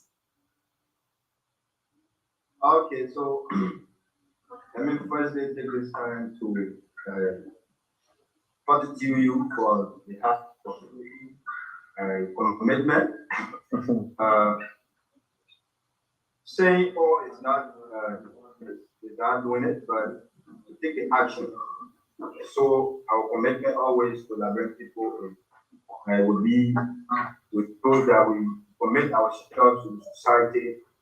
And it shows that whatever lessons that we have learned will be part of our lives in our world environment, in our communities, and we always make ourselves available to show that other young people who are not informed in terms of their ethical responsibilities in the community as a citizen, will always inform them to take courage, and we will always commit ourselves to making sure that Liberia is a better country in and out of this space. Thank you. Thank you so much. Congratulations to you. Congratulations.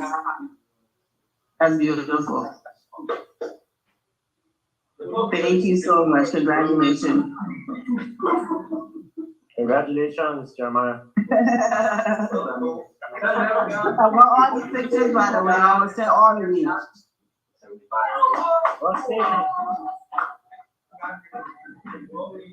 All right. Well, you gotta set his name for everybody here now. Say your name. Agassi, congratulations. The quiet one. What I want to tell you is I know you've been participating, and I see you smile at the right times. Your eyes will light up at the right time when I see your face. And I know that everybody is not a talk a lot, but one thing I do appreciate about you is that your facial expressions alone that tell us were you understanding something or not. Are you getting it or you're not getting it, or you agree or you disagree. You haven't said a whole lot in the class, but you've been able to show us that your presence is there and you've been very attentive. I appreciate you for participating. Thank you so much. I hope that you're able to take this information and grow and add to it and increase your knowledge. What would you like to say to us as you receive your certificate today? Oh, well, thank you all. I think we just, most of that content can go to Liberia, ranking my content. I will see if I can win. So, I learn a lot, and then I learn how to be entire my present when it comes to ethics in the world. When I began at class, I was very discouraged. But when I looked at the logo for the shop, when the facility was under the state, and as a Liberian, it should be a good and important person when it comes to loving and respecting the state.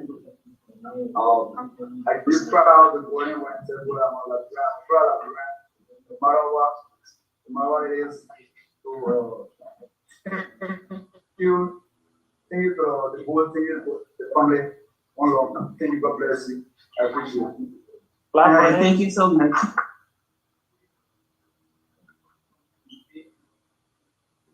Congratulations to you. Ethical citizen, congratulations. Yeah, the last minute. He came at the last minute. Hello. Order. Hello. Order. Hello. Oh, God. Everybody pay attention. Hold up. Everybody. Hello. Everybody. Yeah, he's listening to you, Miss Family. Mr. Guardian, thank you very much for participating over the last few weeks. I have been very encouraged by your consistent, presence. And I want you to know that we have high expectations of you in how you are going to apply not only the knowledge of your country's history, but the pride that I hope that this has brought you about your country. And we look forward to seeing how you're going to apply this in roles that you play going forward, whether it be leadership roles in your community or whatnot. And we want to thank you and congratulate you for this milestone. What would you like to say to the rest of us? President, I want to say thank you to you and the team out there and to the facilitator on ground. You people did extremely well. Being with us for the past 6 weeks. Actually, as my police said, the first day it was like discouraging. We all like we went to waste our time, but gradually we keep coming and we learn a lot of things. From the beginning up to the ethical class, we learn a lot of things that will go out there to put other people on track, and we will make sure we teach other people the history that we learned from the beginning. Because some of the things that we learned it before, but it was like almost contrary to what we got from here. And we go up there and apply it. So we want to say thank you. We pray that you will get the strength, that you will keep it up, and we ourselves will go out there and impart knowledge into other people. So we say thank you. I think for the beginning of the class, I told you again that we have to engage the national government that will be included within the curriculum that our number ones that down the line with. And get the idea that they will come out with it. They will not be like us that graduated a long time before getting the idea. So we appreciate you for that. And again, I want to say thank you and thank you to the facilitator on ground. Thank you so much. Congratulations to you. Congratulations. Thank you very much for that feedback. Thank you. Congratulations. Mr. Roberts. I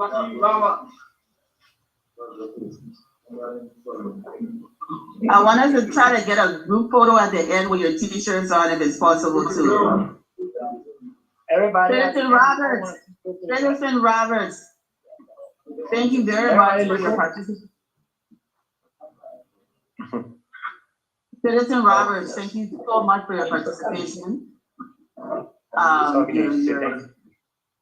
Thank you for your participation. I'm very impressed with some of the thoughts that you shared today as well in class. And congratulations. Thank you very much for participating in this process. What would you like to say to us?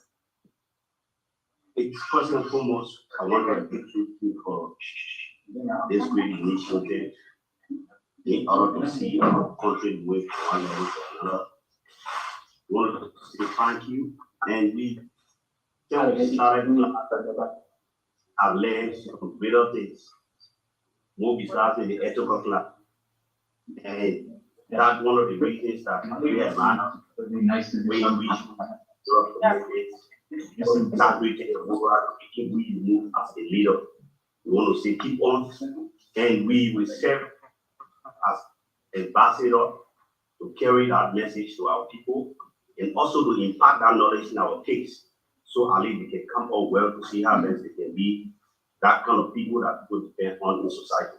We want to say thank you, and I also want to thank you, and also the facilitators who say thank you very much. Okay. Congratulations to you. Ethical citizen, congratulations.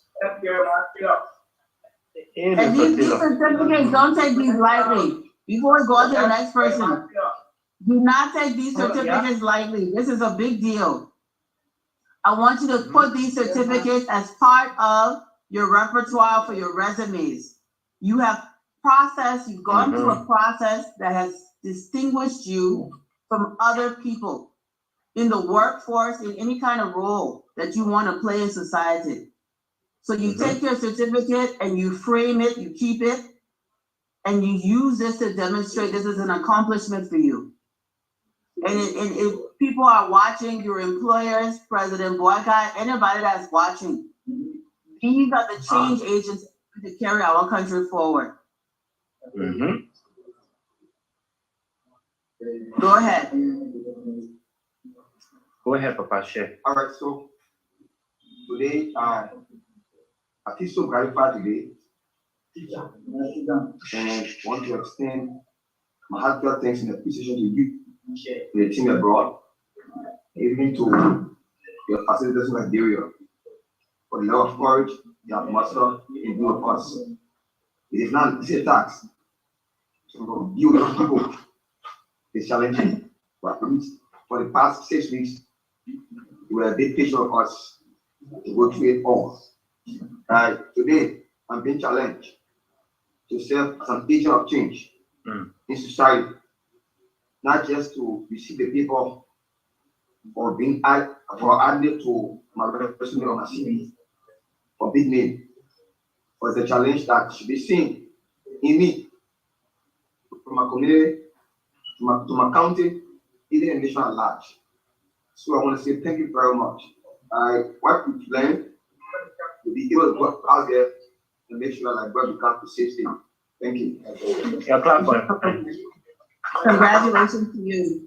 Thank you very much. Congratulations. Congratulations. Excellent, excellent, excellent. Thank you.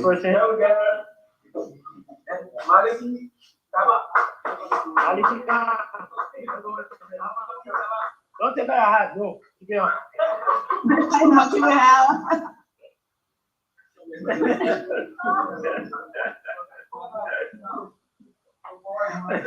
I want no one to laugh. Congratulations to you. Congratulations. Hello. Thank you very much for your participation over the last 6 weeks. And again, I'm extremely grateful to have interacted with each and every one of you. I would like you to share with us your thoughts as you receive your certificate and your T-shirt, and we want you to know that we're very proud of your commitment to coming to class and being able to not only take in the information, but hopefully now you can take this information forward and build on it and also share it with those who you mentor. So I appreciate you for your participation. What would you like to say to us? Thank you a lot, bro. And even though before moving further, I'm glad to give my thank appreciation to the team on ground here because they did extremely well and they've been patient with us. They've been working a lot with us. And also my thank appreciation for the perspective of that. I'm very much delighted to be here and receiving this. Thank you for your money to cover the landlord of the class, the gratitude class, you tell me district number 7. So I'm a landlord. So now I'm graduating today. I'm also receiving my certificate. And I'm happy to see my police on the River District being here and their house. So the appreciation will also come to me.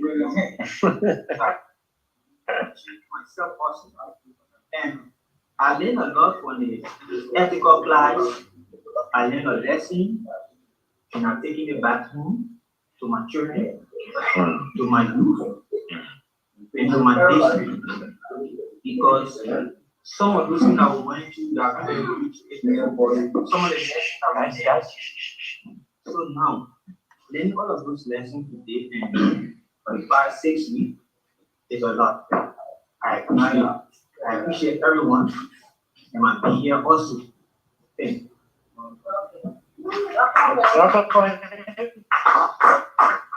Excellent, excellent. Thank you and congratulations. Congratulations, Citizen Kampa. Congratulations, Citizen Kampa.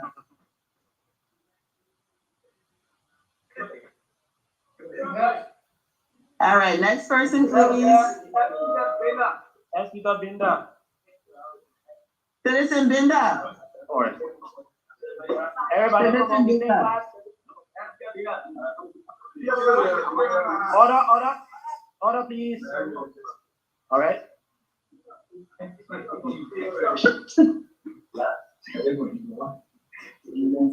you.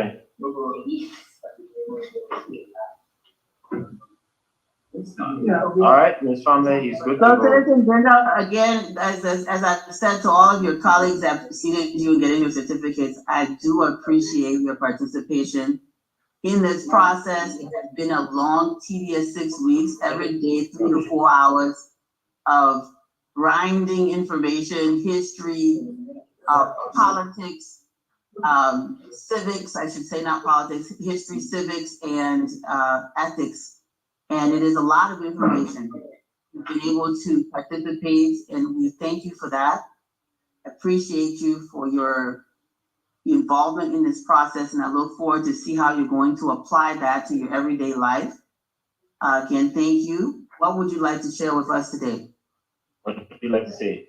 Okay, so thank you ever so much for the time I spent with us. You know, it has been a great honor for us to be here for 6 weeks. I learned about our country history, learned about things that will benefit us and society. So I would like to make this commitment to you and that of my comrades and your people on ground that while we are there today, will be implemented into a society that will bring a change to a younger generation that are coming after us, because we believe that for the past time there have been a lot of mistakes in society. It's not for mistakes evolved from the leaders, and today we consider to be some of those leaders that will be managing the affair of this country. So we will do our possible best to implement what we have learned for the past 6 weeks. I will bring from teachers in the society and across the country. So, Thank you so much. Thank you.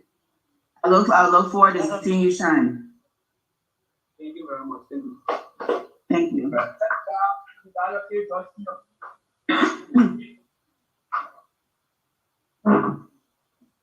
Who is this? I can't see.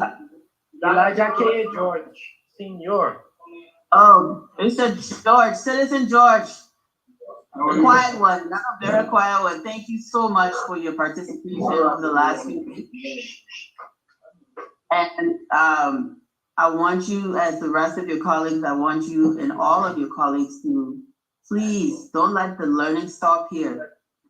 This is just an opportunity for you to learn a bit more.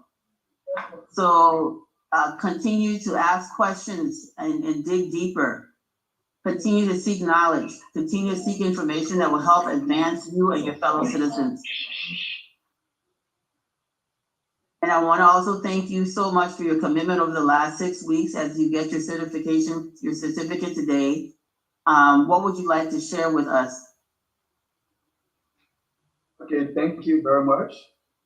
Was great things and appreciation to the facilitator on Raya and also to you and the team, because it has not been easy to educate young people on the kind of this sensation is very difficult.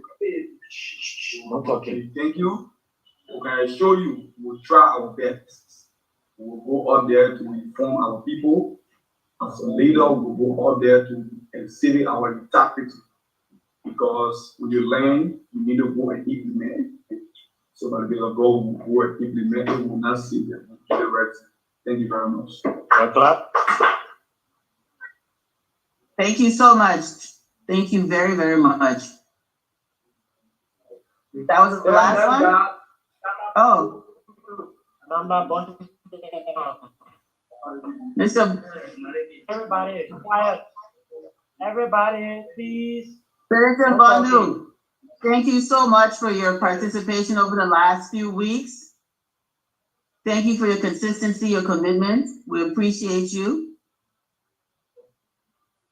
I even worry that I already know you've already started implementing everything you learned.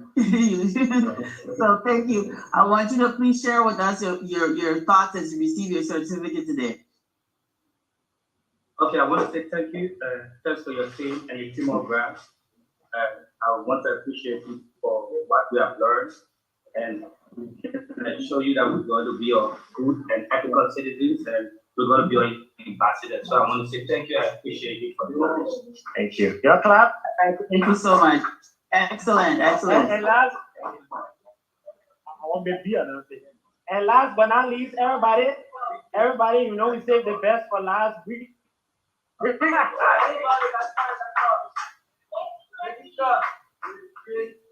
Mr. Ricky Slow.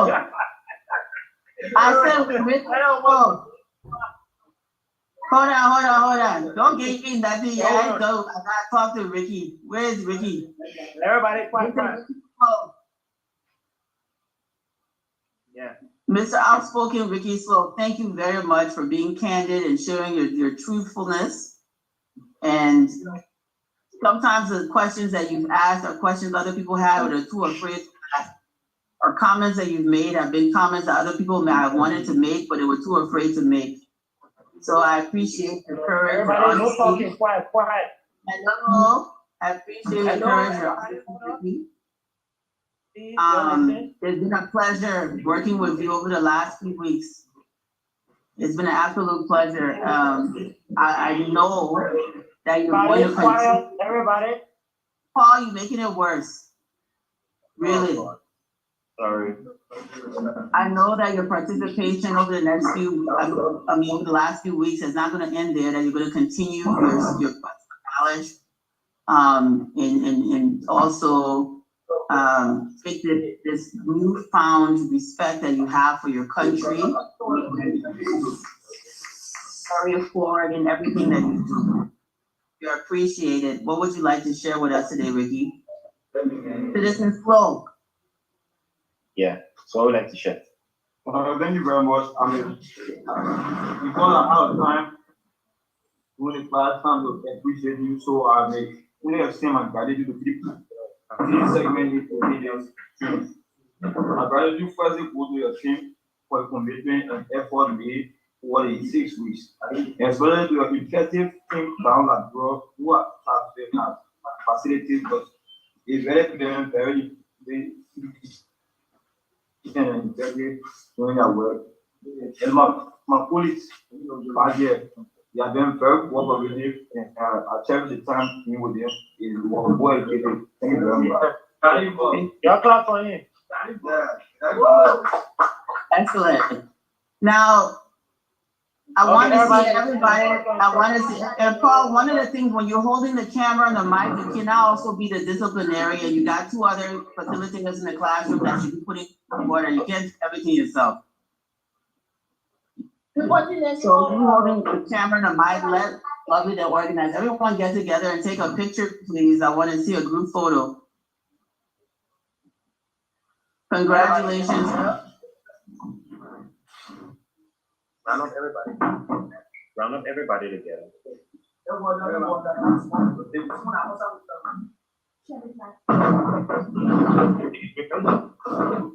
And Paul, you can be in the picture too, everybody. I don't know who's taking the pictures. Is our FOL correspondent that can take a group photo of all the facilitators and everybody. Can you do that for us? You can do it, or you can tell, yeah, he said yeah. Okay, but then go get in a photo. Okay, everybody. Oh, you want to do it outside? Okay. Well, that Judge, listen, everyone. I'm gonna turn it over to a couple of people that are watching remotely to congratulate you before we adjourn. But I am so incredibly proud of you and impressed with you. We might have future classes that will build upon this. I would like to see you all and encourage you to participate in those as well. And for this entry-level class, your colleagues that have not participated, I would like you to encourage them to participate in the next few classes that we hold, courses that we hold as well. But thank you. I can't tell you how much this has been a pleasure for me to work with you. I look forward to interacting with all of you in the future and just watching you as you grow and into leadership. Thank you. I'm going to turn it over to anybody else on the Zoom that wants to give any parting words before we adjourn. Hello, this is Dennis. I want to say congratulations first to the class or the graduates receiving your certificates. I'm extremely proud of all of you, and thanks to the leadership class, the leaders of this class. I want to admonish all of you, those who have received your certificates, that the story is told. I stay with the old people so long, so I like to tell stories. The story is told of a king who called a very big conference and was depending on each participant to bring just a little bottle of wine for the program. Everybody thought, yeah, this is the king, and so my little bottle of wine is just meaningless. It's so small that it won't make any impact. So everybody went without carrying a little bottle of wine, and so when they got to the party, there was no wine. So the entire program was a flop. As you get your certificates today, I want you to go wherever you go, whether the king calls you, with your little bottle of ethics and integrity that you've learned. Whether you're going to the church, you're going to the mosque, you are going to the workplace, you are going to the school, that little thing, that little certificate is not so small. Go with it and make the impact wherever you go. I thank you and I congratulate you. Mrs. Samuel? Yes. Can Mr. Jack over what you were saying for going on? Oh no, we can't do that again. Okay. It is recorded, it's on live. We can't make Mr. Jack repeat all of that again. You guys have to keep yourselves focused with the technology. You have more than one phone there, it should be on. Mr. Ja, you want to repeat any of what you said? I mean, he just gave a beautiful. I just want to admonish the class to what you have learned is beautiful. I thank you very much. I told the story of a king who had a party and asked everyone to bring just a little bottle of wine. But everybody thought their little bottle of wine was not really important because this is the king and my bottle of wine is so small. So it won't mean anything, right? So they went there without that little bottle. And when they got there, the expectation was they were going to put all the little bottles together and was going to make a big wine bottle for the party. They never did. So there was no wine. So I want to encourage you that the little bottle of wine that you get, that certificate, what you have learned, go with it wherever you go. Whether you are going to the classroom, you are going to the hospital, you are going to the mosque, you are going to the church, you are going to the workplace, take it and make impact. It is never too small to change the world. It may be small. You may be just one person, but even if you are among the millions, go and make that impact so there will be wine at the party. I thank you and I congratulate you. Thank you. Thank you, Mr. Jack. Anyone else? Dr. Doyle, Mr. Shepherd, Michael, AMA Cassell, Saeed. Hey, I can say a few things. Y'all hear me? Yes. Okay. Y'all are pretty cool. It's a nice class. I'll give it to y'all. And I'm impressed. Thank you. Yes. Yeah, well, I learned a lot today. I was very inspired too, very inspirational. This is my first class. I think I've taught in almost 2 months because of my work schedule. So I'm just happy with what I saw. That was beautiful. Seeing these people get their certificates and some ethics, that almost go to 6 tomorrow. That was beautiful. Thank you so much, Deontay. I just wanna Bari. say- Yes. Bari. How are you? I'm doing fantastic. So I want to say congratulations. I am very proud of each and every one of you. You guys have come a long way, and I've seen it, and I'm super excited how you guys have grown, and I can see the passion that y'all want to make Liberia great. Y'all want to make Liberia a better country for all of its people. Y'all are going to be the future leaders, as I stated last week, and you guys are showing it, and I want you guys to continue what you guys are doing. You guys are leaders for a reason. You guys have all the traits. You guys have all the drive, the motivation, and I want you guys to continue. Thank you. And take what you learned in ethics and apply it to everyone around you, your family, your friends, your workplace. It starts with you, and it starts in the environments that you can influence and control. So once again, congratulations to all of you. I'm super proud, super excited, and you guys are going to go out and continue to make the impact. That's right. Thank you. Dr. Adam Dole.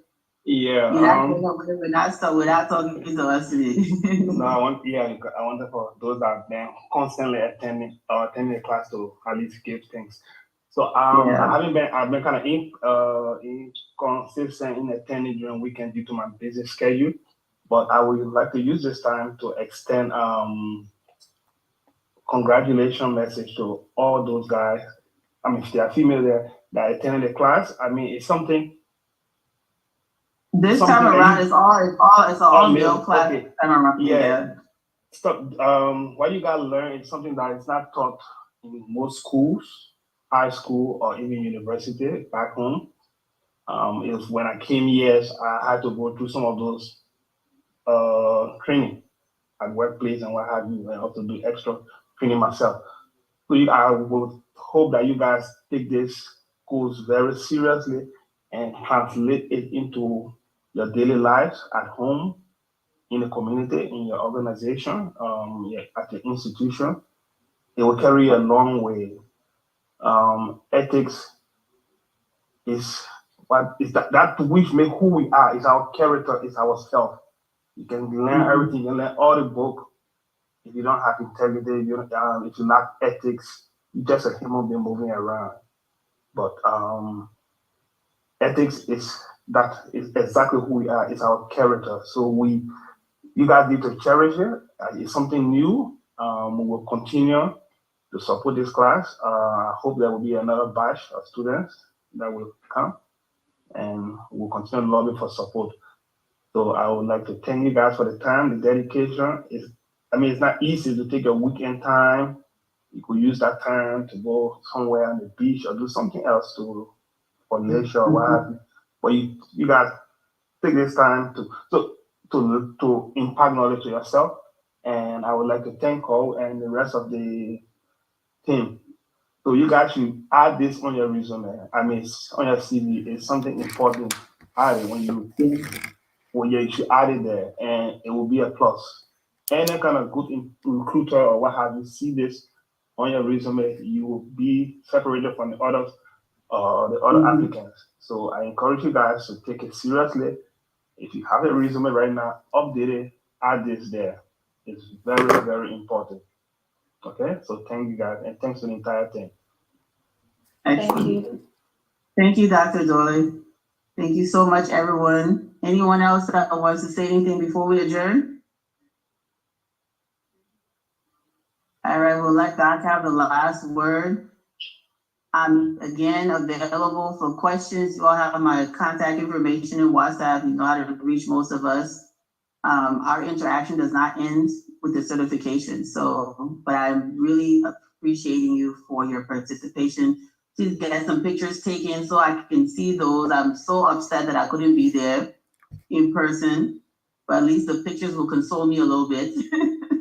But all right, thank you, class adjourned. Till we meet again.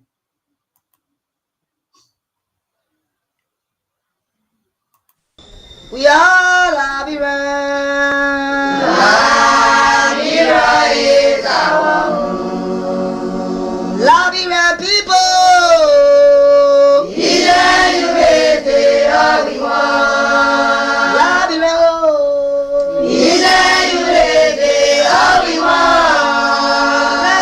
Liberia.